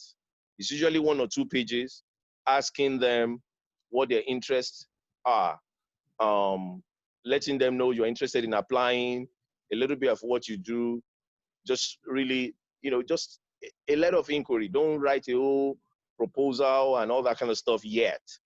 So once they are interested, so you write it to them and they're interested, then they will ask you to submit the full proposal. But don't just go doing some cold turkey submission of proposal where you're just sending proposal everywhere. You make a better use of your time if you actually research a good 5 to 10 funders, foundations, and you understand their mission, you understand what they're doing exactly, you understand how what you do ties with what they do, and then you apply to them. You're better that way than just, sending proposal all over the place. It's not focused. You are just sending it, we need money, we need money. No, that's not gonna work. So it's very important that you do your own work, know what each funder is funding. As a matter of fact, one of the things you also want to find out is how much are they giving out. So some of them allows you to call them. You go on their website, you see that they have a website, there's a phone number you could call. You could call them, hey, we are interested in applying, for funding from your foundation. How much are you giving away? What's the process and all that stuff? Some of them allow you to call them. Some of them says no phone calls. So you have to actually send that letter of inquiry. But make sure you're finding out how much they are giving away. Now, why is that key?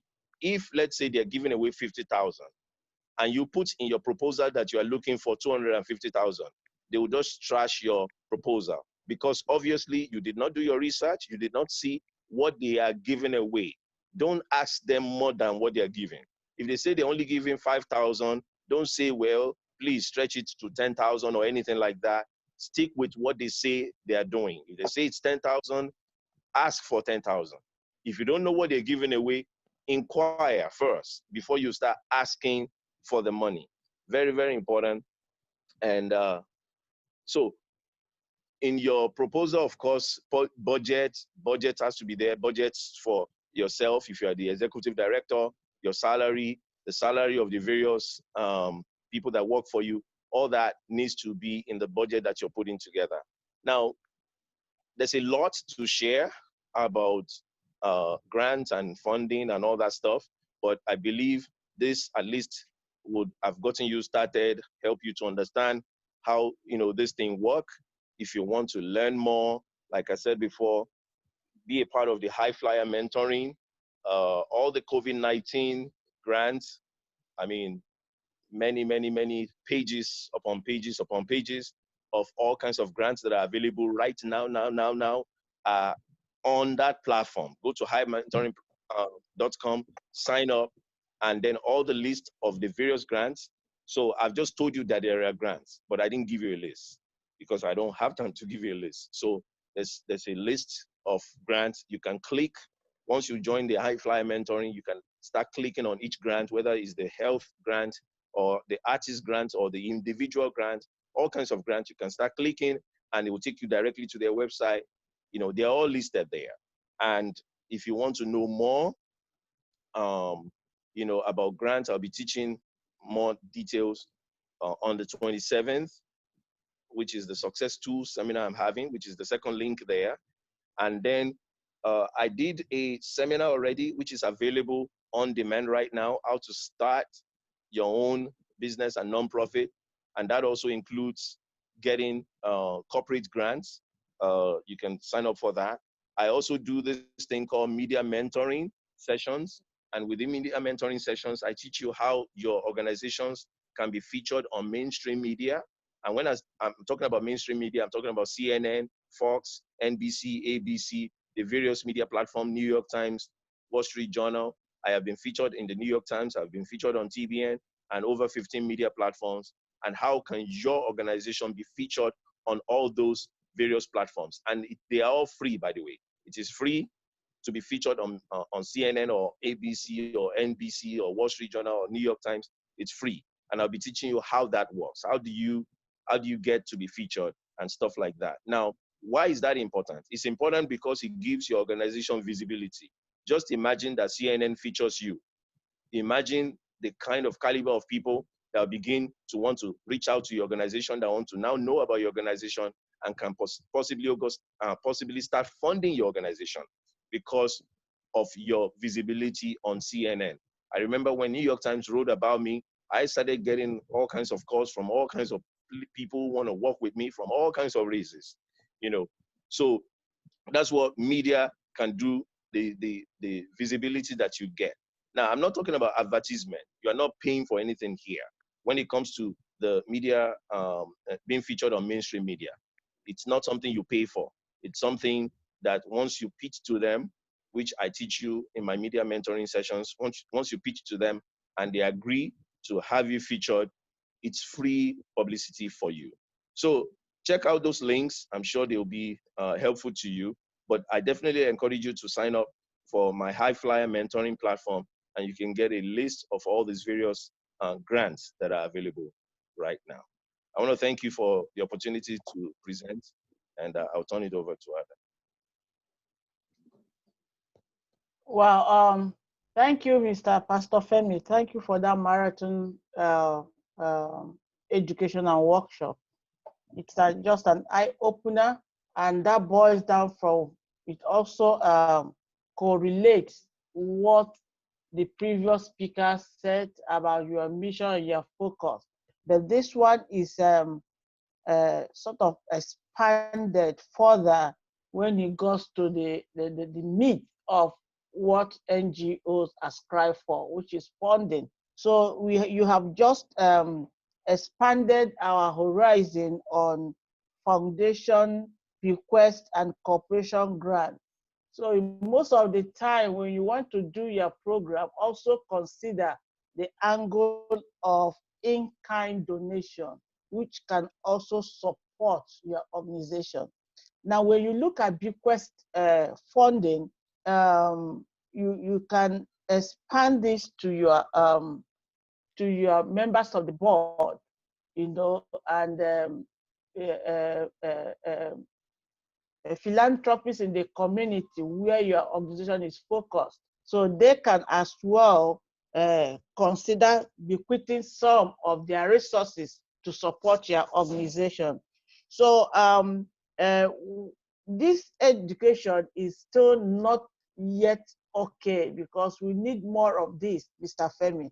And then the June 28th, right? Or 25th? 27. Okay, the June 27 is where you can send email and you'll be sending the flyer and the link where you can join. So it's not just one lecture or one workshop that can make us grasp it.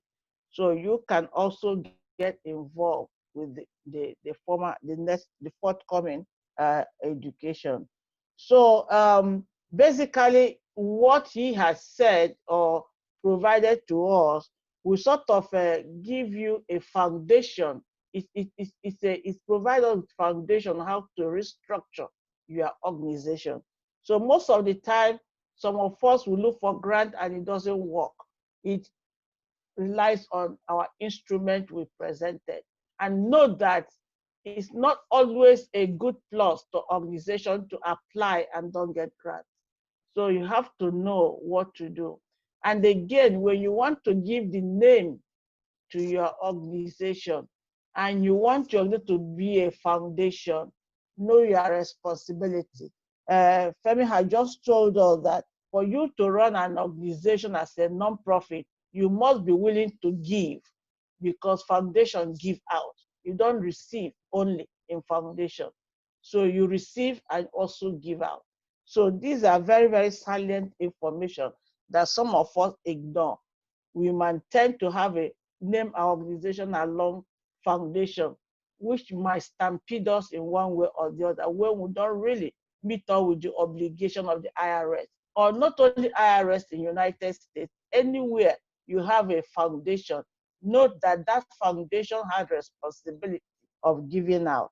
So also you have to explore the list of 165 foundations. Is it 165,000 foundations Yes.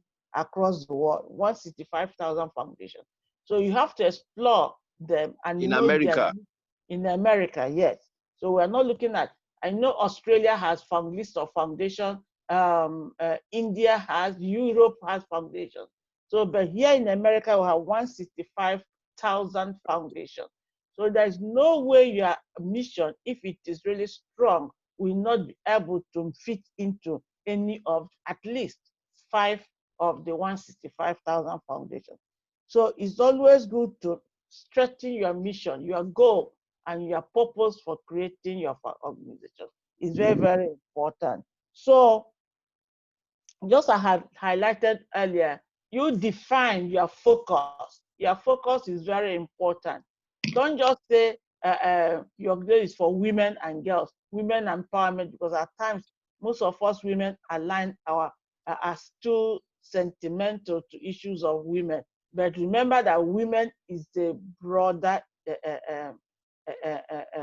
entity. It's too broad that you must narrow it down so that the foundation will be able to understand when you're applying for grant or we are looking for partnership or in-kind or cash grant.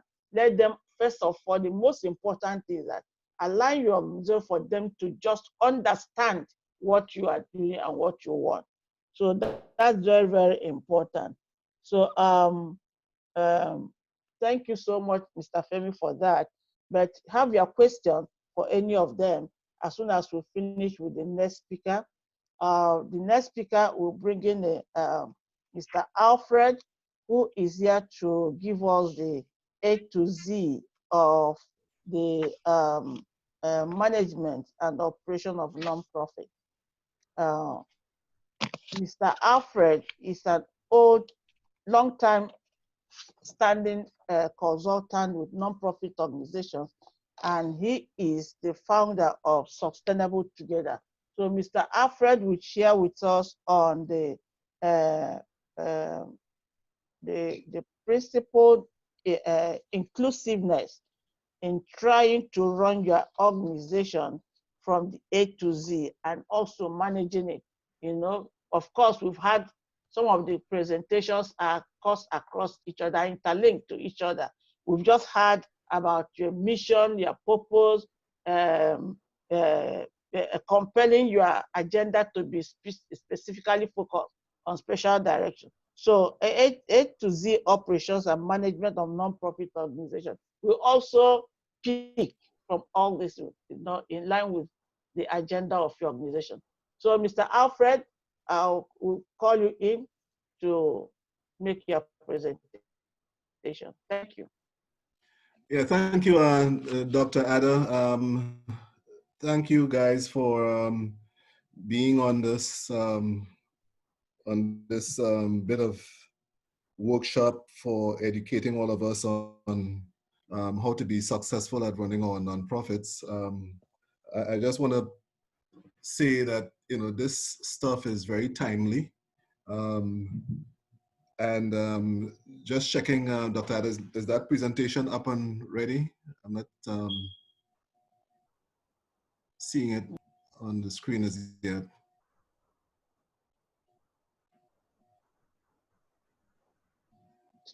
Trying to get it up. Yeah. Wonderful. So we're there. What has been presented so far is very reflective of work done over the years in helping nonprofits get to the place where they are high level functioning and able to interact with all the stakeholders that impact the work that they do. The next slide, please. So Sustainable Together, we in conversations with Dr. Ada, we're looking at this whole notion of getting an intermediary together that would work with helping organizations get to the place of adopting the Sustainable Development Goals and actualizing through their programming the fulfillment of the Sustainable Development Goals and making that contribution to the global sphere. The Sustainable Together, we're looking at how do we impact sustainable communities that constitute or help to frame sustainable cities and that work with a sustainable world. It's designed to move the third sector towards sustainable community economic development. In the past, as we know, most of our work in community development has been on community economic development. The field of community economic development has to make that shift towards sustainable community development, where we look at the impact we're making in the social inclusion, environmental, and economic, not just focus on economics and a change in community based upon some economic platform. But change in community now that we're looking at is change in community through a social, economic, and environment, these three platforms and how they interlock. And then with the localization of the Sustainable Development Goals, how can your organization, how can my organization, how can we, communities localize the Sustainable Development Goals and so impact the work of sustainable development at the global level? We don't have to have an agency that is focused on something international. Through the fact that we're working at a local level, we're already global linking, that's a term I like to use. We're already global linking towards having an impact on the global goals. So in introducing the A to Z, I want to focus on two things. There are lots of things we can talk about, but I would love for us to leave with two things.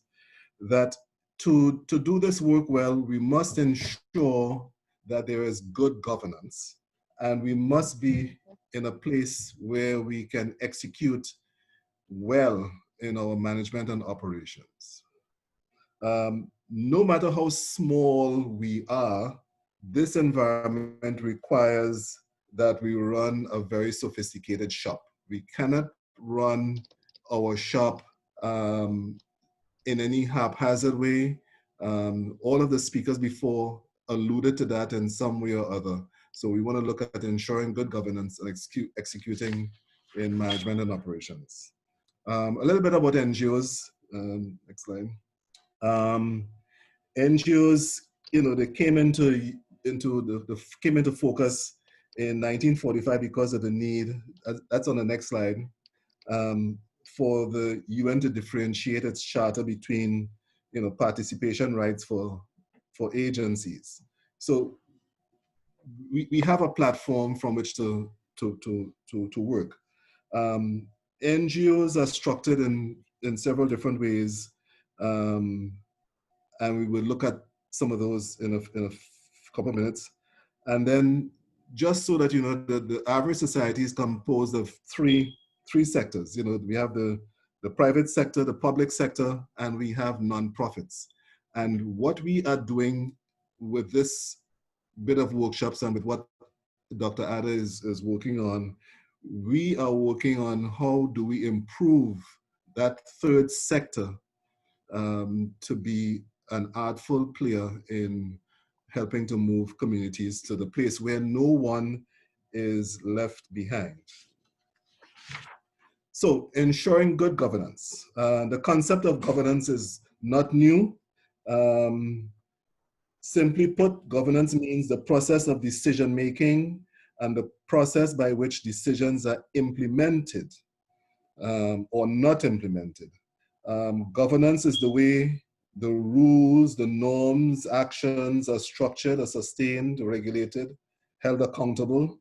And of course, our nonprofit governance has a dual focus of achieving the organization's mission and ensuring that the organization is viable. Femi mentioned earlier in looking at grants, and in order to be able to get grants, the granting organization must look at you and see credibility. And credibility begins at the top, and look at your governance structure. So when you respond to a request for proposal, generally the kind of questions they ask you, generally the kind of information that is requested of you, gets the funder, gets that stakeholder to have a peek into your organization, and they get a peek into your governance structure by the documents you present and how you've structured your program. So governance. Governance has 8 major characteristics.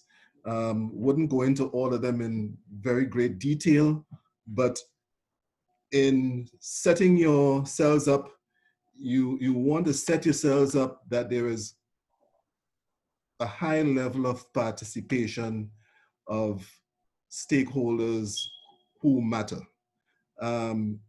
There are opportunities to engage community at the highest possible level, and ensure that steps that you're taking with your corporation is based upon high level of participation. It's consensus oriented. You have to structure yourself where there's a lot of accountability for everything that you do. One of the ways that you ensure accountability that some funders, some supporters, some stakeholders are looking for is to ensure that once you have your board meetings, for example, that there are minutes to the meeting, and there are issues, that there are policies, that there are your own regulatory elements that hold you accountable for several aspects of your corporation. It's transparent. Your governance has to be transparent. Someone mentioned, having your family members and yeses on your board. That is not in the realm of transparency. It's responsive. When you set up your organization, it should be designed to be constantly surveying your neighborhood, your community, the regulatory environment, and making changes and adapting in order to respond to needs in the community as they arise. Effective and efficient. Every one of us here, I think, understand what we mean by being effective and efficient. Equitable and inclusive. And it's not designed for some special group, whether ethnic, racial. It is designed to address needs in the community. And it follows the rule of law, whether you're a faith-based organization, non-faith-based organization, you are following the rules of the law, and that's what you're getting funded to do. It assures that corruption is minimized, the views and voices of the most vulnerable in society are heard in decision making. It's also responsive to the present and future needs of society. And in that way, it becomes more fully anchored in this age of sustainable development. So in structuring your governance, next slide. So Femi touched on it, others, Dr. Banister, others touched on it, being properly incorporated. So your incorporation defines what you'll do that is legal in the laws of the land where you are. So whether you talk about articles of incorporation, other type of incorporating documents, in moving towards localization of your sustainable development goals, it's incumbent that all your governance structure, all your board members and stakeholders who are engaged in executing in the work that you do, you begin to look at your incorporating documents. Do they need to be amended? Do they need to be reshaped in order to accommodate overlapping aspects of some of the sustainable development goals that you may want to be engaged in? I can dig a little bit more into that, but when you incorporate here in the United States, if you were to form for example, to form a organization to do education, you must go through a separate process to the incorporating process. So for whatever it is that you're looking at in moving towards adopting one or two or several of the sustainable development goals, you need to go back to your incorporating documents and see the parameters that you have outlined that you will use for your organization. Then so supporters, funders, this is one of the things they ask for. They ask for your articles of incorporation to see the parameters under which you designed yourself to operate within that legal framework. Some of them also ask for your bylaws. You as an organization need to review your bylaws from time to time, and this states how you will govern yourselves. One organization I worked with just recently, when because of COVID, they had to amend their bylaws to now have board meetings, for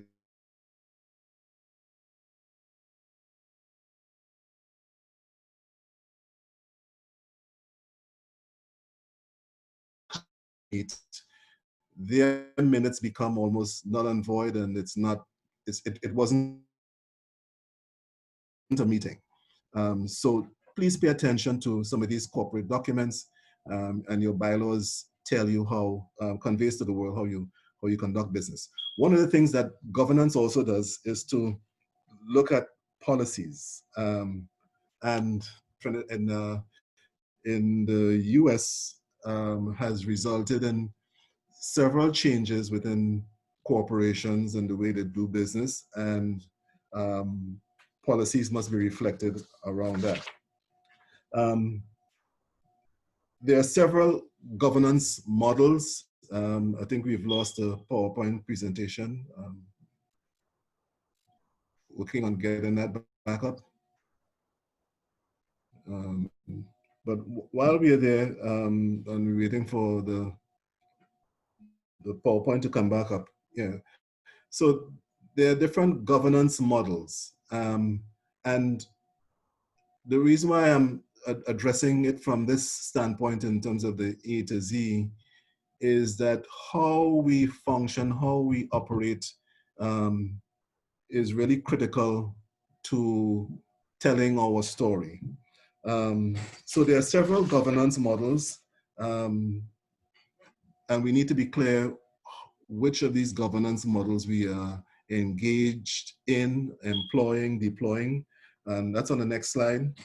And I'm going through these rather quickly. We can get a lot of questions on them after. So there's the typical advisory board. The advisory board comes about typically when you doing your work of forming your corporation. You know, what I try to say to folks when we helping them get started on their 501c3 and getting their nonprofit together as part of the journey is that you have marathoners and you have sprinters. There are some folks who want to come on board with you to sprint to a particular finish line and then say, you know, I am done. And there are others who want to be there for the long haul. Those are the marathoners. And so you have to distinguish between the two sets of people that may come on board to help you. So typically in the startup, you have an advisory board. And then once the organization gets going, you may now want to move into a more formal board. And even for some organizations that have a formal board, they sometimes create an advisory board that provides a special kind of advice and direction to the CEO from time to time. Then you have the Patron Model, just there designed to help you raise funds. Pretty much everything else is done by the CEO, but it's a Patron Model board, not very popular.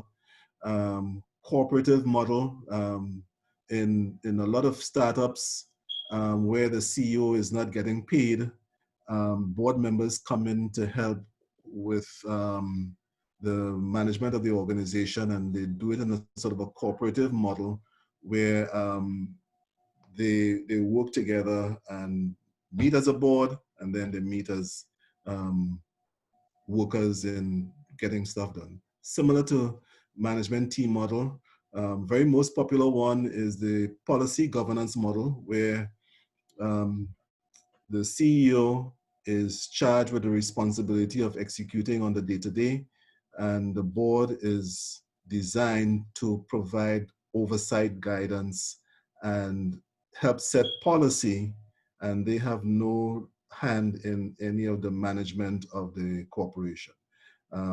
Community engagement model. There are several different ways of that being done outside. Some organizations are membership organizations where members of the community are members of the organization, and they are engaged from time to time, sort of like a compass on how the organization is going. And you know, several organizations have some sort of hybrid. So good governance helps to anchor the organization in being relevant. That's how the funders see you, that's how stakeholders see you. And once you have all of those pieces in place, you have the platform for developing a well-articulated vision and a well-understood mission. You may be an existing organization, organization that's been existing for a long time, and you want to make that change into addressing the localization of the Sustainable Development Goals. You go back to the issue of governance, how you're being structured, and then come to the place where you have to look at re-articulating your vision to match components of, you know, how you're going to have your Sustainable Development Goals played out. So a well-articulated vision and a well-understood mission. The mission must be clear. I think Femi and Dr. Banister, others mentioned that, Dr. Adas has spoken about that. A well-understood mission that cannot be creating any ambiguity as to what business you're in.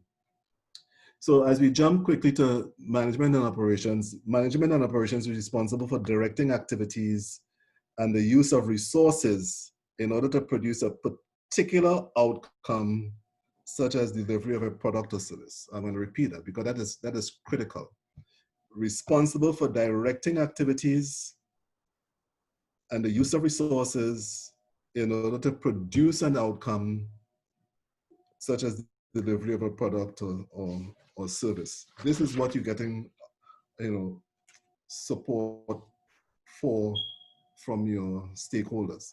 The next slide talk about 4 things that I want to end on, it will quickly go through a couple of them and focus on one a little bit more. But there are several things we can look at in management and operations, but I want to focus on four things. We have to have perfect or near perfect program design, and we'll look at what that means in a bit. The finest of fiscal management, how every resource that you've gathered is accounted for. Robust resource development, not just fundraising, but, and rigorous reporting, telling the story, getting, giving feedback to the people who support your work. So let's first look at fiscal management, just briefly. That's the next slide.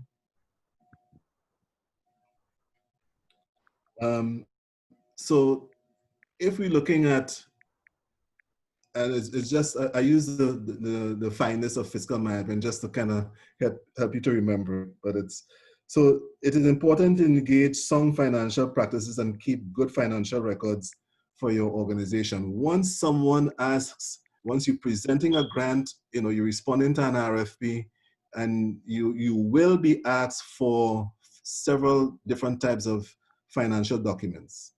All those financial documents together is a window into your organization. Presenting financial information is giving folks insight into how your organization is run. Your executive, so you need some financial records, you need some financial practices, not just records, but sound practices in order to be accountable for the funds that come to you, the resources that come to you as you report back out to your stakeholders. Having really good fiscal management demonstrates fiscal responsibility, because you can get support today, and if there's any feeling of malfeasance or mismanagement, you're not being supported tomorrow. Next slide, please. We talk about writing grants and fundraising, but fundraising is typically focused on event. The slide before that, robust resource development. No, I'm going too far ahead of. Next slide. And the slide after that. Yeah. So, so resource development and planning, on the other hand, is process focused and is concerned with ways you engage your community and stakeholders in deliberately building your program. So Femi went through very well, the different ways we raise funds and resources. In kind, he went through. I wouldn't repeat all of those that he did. But so let's look at resource development in sort of that comprehensive way, where we approach the need to gather resources to run our organization and look at it from many different angles and different aspects. The piece I want to close on, the next slide, is the issue of program design. We'll spend just a couple of minutes on this one. And what has been the bane of pain for a lot of organizations is when we hear M&E. You go to a lot of workshops and events, and you hear M&E. Everybody wants to talk about monitoring and evaluation, and it's like we pull our hairs out. But it's good program design and executing on what it is we do starts with the organization looking at focusing on what its theory of change is. And so a theory of change defines the pieces and steps necessary to bring about a given long-term goal. A theory of change describes the types of interventions that bring about the results hoped for. It includes the assumptions that stakeholders use to explain the process of change. A theory of change, it demonstrates the pathways of how to get from here to there. So Dr. Ada keeps talking about and making reference to the organizations that want to deal with women and children. What is that thing that you want to see change, and what's the pathway to get from here to get to there? So the next slide, I have two more slides, this one and the one that's coming up now. So I want us to just look at a theory of change model in working with an organization to get to structuring a really sophisticated operations, program by program. This is how we would go. So a goal, for example, as we look through this, women and girls empowered to claim their rights under law. Objective, to increase knowledge of the new domestic violence provisions among community members, men and women, in the town of, forget the town, but to double the number of women and girls who claim they would report violence perpetrated against them over the next 3 years. So in planning this, where do we start? I mean, the arrow second from the bottom for us is to look at planning. If you see the arrow for planning is going from right to left. We start with the end in mind. What is that impact? What is it that we're wanting to see? And then in creating that sort of planning mode, we now go from why we want to do this, what do we want to do, and how are we going to do it. So we're planning from the end in mind. Why are we going to be doing this? What do we want to do? And how do we do this? And going back to the boxes that we see above us, the implementation is going from left to right. We figured the how are we going to do this is by understanding what our inputs are and what the activities are. Inputs, for example, your time, materials, venue, food needed, if anything, all the resources required for us to execute on this particular program. What are the activities? We're going to have specific activities that lead to the outputs that we're looking for that would result in the outcomes that we're looking for. So in this particular community, they needed to put up posters that remind folks of the law for domestic violence, ad campaigns, and you want to find those sort of activities focused in neighborhoods that make the most sense. Outcomes and impact. So this is where we would now focus on the outcomes and impact. We would now focus on how do we now show and demonstrate that we are focused on the sustainable development goals. So we have to develop outcomes and demonstrate impact that show that we are responding to the sustainable development goals and listing those out. So it's broken up into, those boxes, they are broken up into two sections, the section on resources and the section on results. You monitor, so we're talking about monitoring and evaluation. We monitor on resources and activities, and we evaluate on results. So monitoring and evaluation become part of the business that we're in. The slide you're seeing there, thanks for bringing the slide up, brings that up in a more cogent way. This is a slide that I'm working on now with one of the organizations that I'm working with. NHS of Staten Island is moving from just being a community economic development corporation, a CDC, a community development corporation, to a sustainable development corporation, and they are incorporating particular sustainable development goals. And so you have this place where I want you to look at the evaluation side. So on the impact theory is that, families, you have time to read that. But so what I want to show is that in the short-term outcomes, intermediate outcomes, and long-term outcomes, we are working with the organization to design or to show, to demonstrate what are the social impact outcomes, economic outcomes, environmental outcomes, both in the short term, intermediate term, and how that affects their work in the in sustainable development in the long term.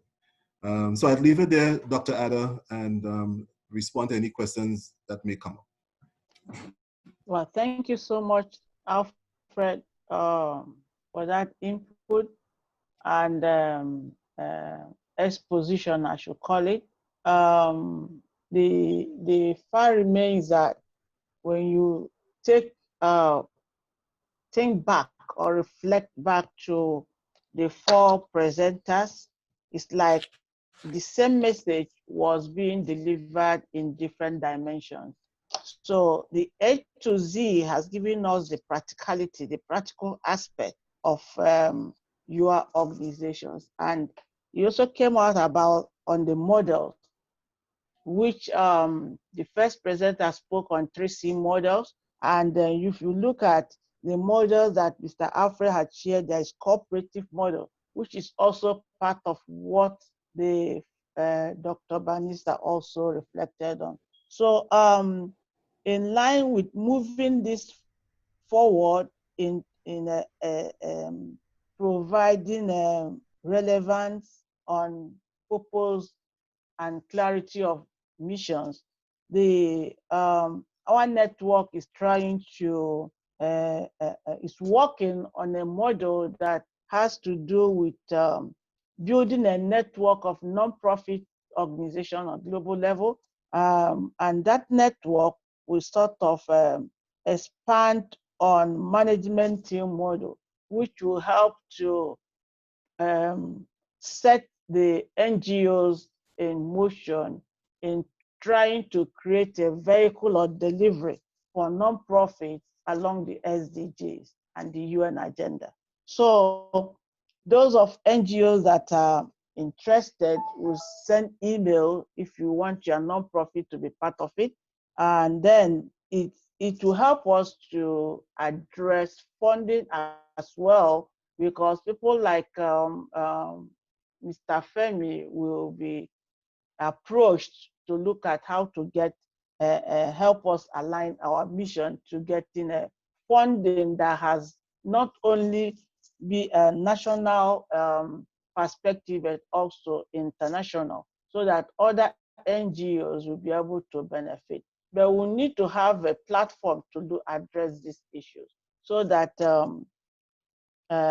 it will sort of compel, provide us to strengthening issues, and the NGO cut across faith-based private organizations, foundations, and all the rest of them. So what the three speakers have presented has given us a glimpse idea of what we can do within our organization. Whether you are planning to set up an organization or you have already organization running, this is time for you to rebrand it and then reposition it to be able to give you delivery, because what is important is deliverability. If we are not being able to deliver, then getting funding or getting partners will not be really strong, and then that might also lead to being discouraged, because most of NGOs tend to shut down because we went to the level of being discouraged in our organization. So I don't know if there's any question anywhere. I think I can see a question and I'll know.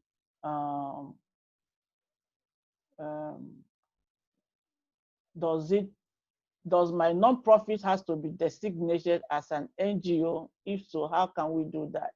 So as an organization, a question asking if the organization must be designated as an NGO, and if that is so, how do we do that?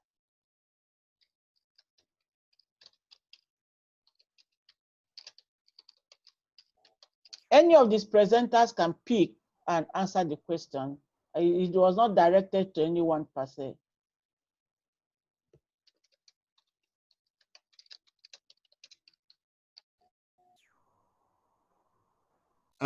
If I could jump in, Dr. Ada? Yes, Yes, yeah. So in a real sense, all nonprofits are NGOs. They are non-governmental organizations. Non-governmental organization is a broad term that is used for not-for-profits. And of course, there are several types of not-for-profits. But if you are not-for-profit legally established in your state, wherever you are, you're a non-governmental organization. You're part of the third sector, because remember, we have the private sector, public sector, and all nonprofits. They're non-governmental that make up the third sector, and so they're NGOs. And another aspect that it depends on your mission. Are you aligned on faith-based? I think one of the things is if your organization is aligned towards the churches, the ministries, is it a faith-based you want to do it or educational organization? But most importantly, that if you are not running a profit agency, then you are non-profit. So that's clear cut about it, you know, and you are not a government or a agency or entity, you're a private organization, but do you want to make it a profit organization, which is a profit-making organization, or you want to make it a non-profit? So these are the two questions you need to ask yourself as well. I don't know if Femi or Dr. Banister has anything to add to that. Yeah, so I want to add something. Just from the foundation point of view, I would suggest that if, let's say, faith-based organizations, especially if you're a church, and you're trying to do a lot of community work, I would suggest that you incorporate or open a separate nonprofit different from the church itself. I suggest that you do that, as opposed to just coming from, let's say, whatever international church or whatever the name of the church is. So it's better to have a separate nonprofit, because sometimes some of these foundations, the moment they see church, they figure, oh, okay, it's only for the Christian people. So, or if it's a mosque, or it's only for the Muslim people. And they are funny with that. I remember something I was going to do in January, and I invited a nonprofit that does grant stuff, to come. And once they went to my website and saw that I'm doing a lot of faith-based and particularly Christian stuff, they called me and canceled. They said they feel like it's just for the church people, that they want to do something for everybody. And I said, no, it's for everybody, but they still weren't convinced. So I definitely will suggest, if you're going to be doing a lot of work in your community, that you have a nonprofit different from the church. That's my suggestion. And I strongly support your point, Femi. I've done a lot of work in the past with helping churches, and churches have gotten themselves in serious problems by not having a separate entity. Sometimes they get, and the federal government, for example, was funding churches directly several years ago, and we were advising against churches taking funding directly to do the work of Sedaka, to do community work. So yes, form a separate entity. A church is part of the whole big category of an NGO because it's a non-governmental organization. But if you are to do work in the community that emanates out of your faith, please, again, supporting Femi's point, please have a separate entity that does that. Yeah, thank you. More questions are coming up. Someone just asked, is a social enterprise also a non-profit sector? Any of the presenters can handle it. And we have, yes, so.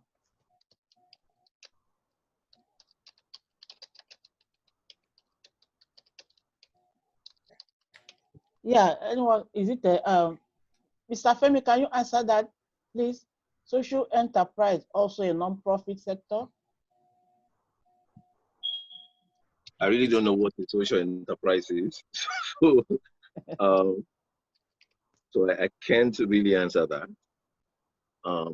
But if I'm just looking at what I'm seeing here, just Googling social enterprise, it says social business. It's defined as a business that have a specific social objective and serve its primary purpose. So I am not too sure. I don't know too much about social enterprise. So I don't want to give you an answer that is not true. Maybe if any of the other presenters know better. Yeah, Yeah. social enterprises are part of the nonprofit world. There's also closely aligned, they can also operate as cooperatives. And so cooperatives is one of those sort of, it's a business where all of the stakeholders are shareholders, and they all have that nonprofit designation. So yes, social enterprises, you can produce a service that some people may pay for, because remember, setting up a not-for-profit, what you're actually doing, you are pricing a service that meets the need of individuals in a community, and you're having others help pay for that service without creating a profit in that service. Social enterprises create profit, and the profit is earmarked for specific community uses, and that has to be in their articles of incorporation, in their bylaws, in order for it to be classified as as nonprofit work. Does it also mean a social responsibility on the nonprofit? But because the nonprofit is doing work in community and it's for community, it's social responsibility. It doesn't have to have a special corporate social responsibility framework as, say, a for-profit entity. A for-profit entity is corporate social responsibility is for a for-profit entity that is saying, I want to be a responsible citizen in the community in which I'm doing business, or in the community that's affected by my work, and I am giving back through these particular means. But a social enterprise that's already working for and on behalf of community, it's executing on a social responsibility, and not necessarily has to have a particular framework that says that we're doing corporate social responsibility.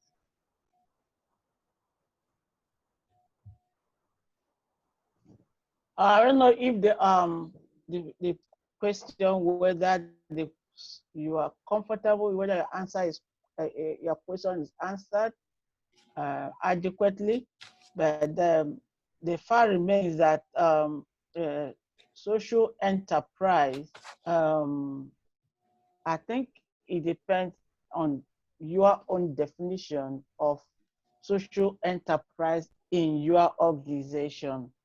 I look at it as a particular program of your mission. Some of them can do just as Mr. Femi once mentioned about an artist, so he's trying to use music or art to disseminate his mission on that aspect. So I think that your social enterprise falls on the instrument you want to use to as your vehicle or delivery to deliver your mission of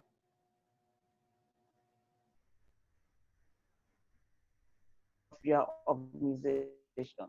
So you want to put the social aspect of it through art or any other social. Most of the time it is profit making, because people will tend to do it in form of paying ticket for you to attend the event. Meanwhile, it's being organized by your organization. So it tends, some of them could define it as the profit making aspect of their organization. Most of the time, it could be a fundraising dinner or an activity that can invest yield profit in terms of your delivering your organization mission. So it's like a example, Dr. Ada. yes. So, for example, I've been working with housing organizations that do first-time home buyers, for example. They help first-time home buyers get into homes and help them get grants. These organizations, for example, work alongside attorneys, realtors, and the like. Some of them have formed for-profit entities, for example, like becoming a realtor. So all of the folks who they have done the workshops for, who want to become first-time home buyers, can now access or have opportunity to access their realty business instead of all the business going out to another realtor. And so they have now created a social enterprise. It's going to make a profit, but it's not a profit that puts money in the pocket of the CEO, but it's plowed back into the organization to help the organization fulfill its mission. So, All right. Thank you so much. Any other question? I don't seem to get any other questions so far. So I'll rather with time we fast spent, I want to appreciate the speakers and everyone. But before we end the program, we would like to call in each of the speakers to sort of give a message or summary of take home. So I don't know, Dr. Banister, no, that is still on. Raphael, are you still there? Can you unmute him, please?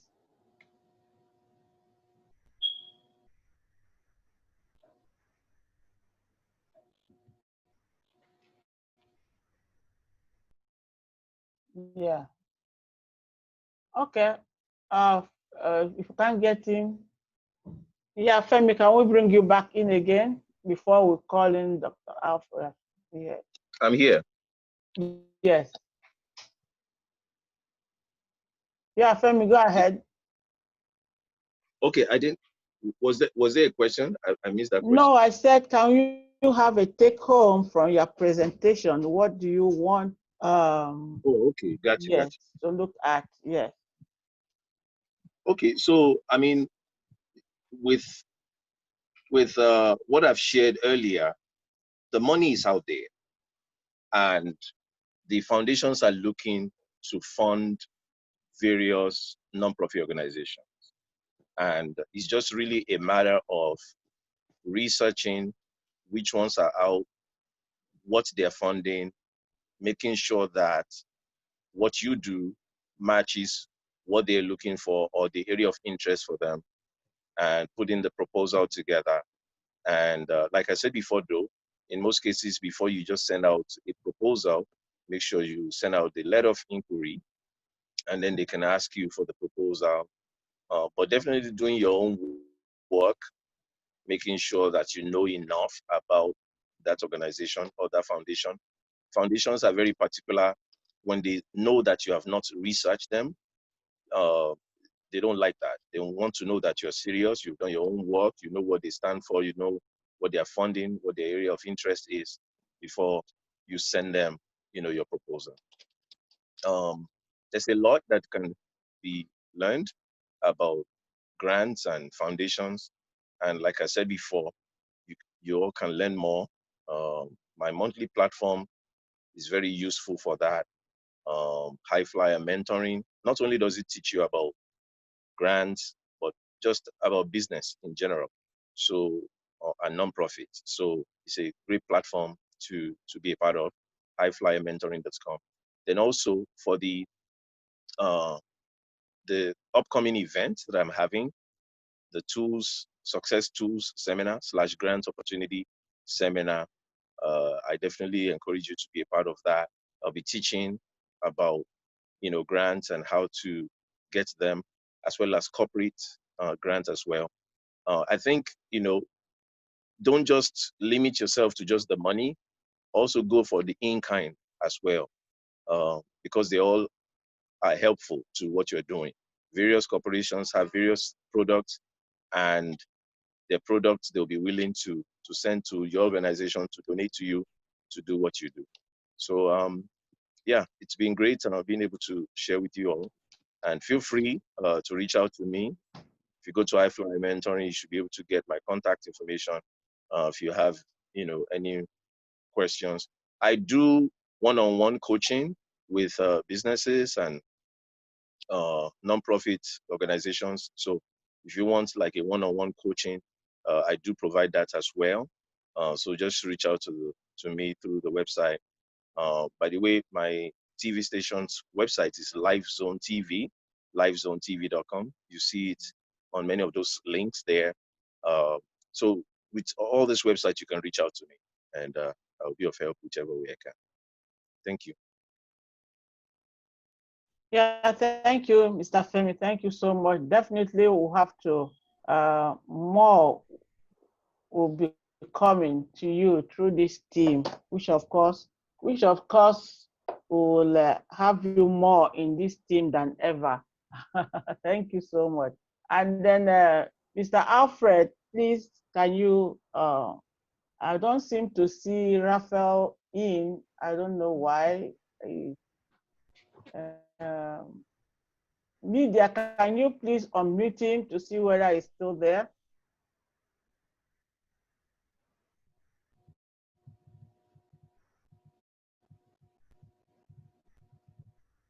Hello? Okay, Alfred, please. Mr. Raphael is not Please, there again. Take us yeah, some. Yeah, Islam is not here again. Okay. okay. Yeah, Dr. Ada, thanks for the opportunity. I think this stuff that you're putting together here is in the right direction. Yeah, please, media, the name on Alfred is my name. Can you correct it? The picture is reading my name. So we don't have. I didn't mind that because I Yes, think I was going to be in the very looking good. So. I think it's Okay, from go the ahead. link he signed in. The link he signed in.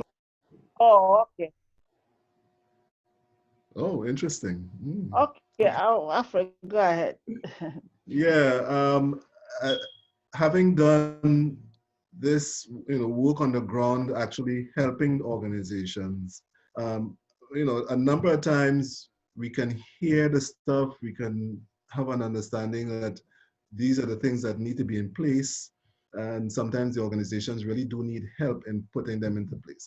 I've worked with organizations over the years with, as a personal consultant, as part of a bigger team, and even in the aspect of what we would call program review. So Dr. Ada, I'm putting it out there that, if there's an organization that wants to move forward into their direction, one of the things that could be provided is a review of their program and to identify areas of improvement that can help them in their next steps. The reason why I presented those two pieces there, governance, that's an area where there is a lot of falling short for organizations. When you examine the board, you examine their documentation and policies and minutes and the like. There's very little to put together to see how successful they have been with their governance process, because it's played out in what people see, and that they don't have a good governance structure. And then the other piece that I would love for organizations to engage in, and you may be able to call Dr. Adam, help arrange something, but the theory of change. Most of our funders want to know how have you developed that theory of change, and how are you executing? How do you know that the activities that you're doing today would result in the outcomes that you say you are going to be engaged in? And so even for organizations that I work with, there are major funders that have supported they're learning around this whole notion of theory of change, how to get to those outcomes and to make the impact that you say that you can do. And so if there's one takeaway from my presentation that I'd like for folks to have is focus on good governance and spend a lot of time looking at that theory of change on how you do the work of providing services better. Thank you so much. It's been so nice having this 3-hour section on non-profit segment of our education and training. This is a program that we've designed to be a bi-monthly program for non-profit organizations. And it came up on our observation from working with non-profits about their challenges and gaps within their organization. So this is one of the programs of our organization that deals with NGOs, especially in providing these pertinent training and education about the Sustainable Development Goals and the 2030 Development Agenda of the United Nations. So it's a bi-monthly program, and the next one is due for August 16th. And we pray that more organizations will sign up for that. And we are also building, as I said, a network of nonprofits that will give us implementation a strategy to put these things we are learning into actual practice and result-oriented outcome.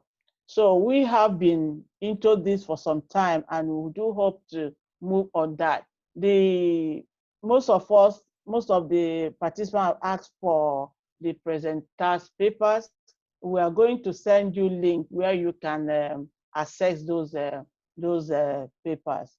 So before I go on, I would like to call in the director of media, all the way from Abuja, Nigeria, who is moderating this the media aspect, to say a word to Director of Media for Center for SDG Global Education, all the way from Abuja, Nigeria. Mr. Anthony, can you say something?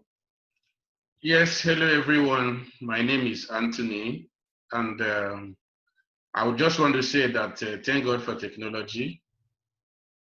He has allowed us to contribute in our own quarter to the world change and the global development. So I'm very happy. While I'm at the back end moderating and engineering what is going on the screen, I am also learning a lot. So it's also an educational line for me. Thank you very much. Thank you for standing the gap. At least we started well, no disruption on the aspect of technology. Thank you for your professional expertise. And Tony is the director of TC Hills PCs. He's into websites, he's into technological education as far as operation of internet is concerned. So we thank everyone for coming. Those of us who signed, we apologize that most of you had issues calling in. Those who signed up, I've been at times to see my video off. I was trying to respond to their text, their chat on my WhatsApp, that they're having issues calling in. I don't know why, because we do send the link for them to call in. But that's aspect of that. We do hope to have a better one next time. So we apologize for that. And those of you who called in will be glad for you to send your remarks about the program to help us to improve its efficiency and sustainability. So send your comments, what you observe, your corrections, and where we did well appraisals, because that will help us with what we are doing as well. So thank you so much, and thank everyone. Thanks to the Mr. Femi. I'm really impressed because all these were just a very short notice. And Alfred, Raphael, it was last night I got to him, so and he was able to come in. Of course, Dr. Banister has been my boss and partner, so I can call him at any time and he will answer. So I thank you everyone for calling, and it's been so nice having all of you and more to get connected. Approach us through the email that you got from us if you have any area of your nonprofit that you need us to come in, because we provide consulting services as well to nonprofit. And those of you who have been chatting me that they want to join the work of the UN, please call me privately and we'll be able to advise you on how we can get, if worse comes to work, we can get you into our organization to participate through the partnership. Thank you so much, and happy week and happy new month. God bless. God bless. Thank you. Stay safe, everyone. Stay safe. And Yeah, we stay can safe, wave to each everyone. other. Bye. Okay. Bye.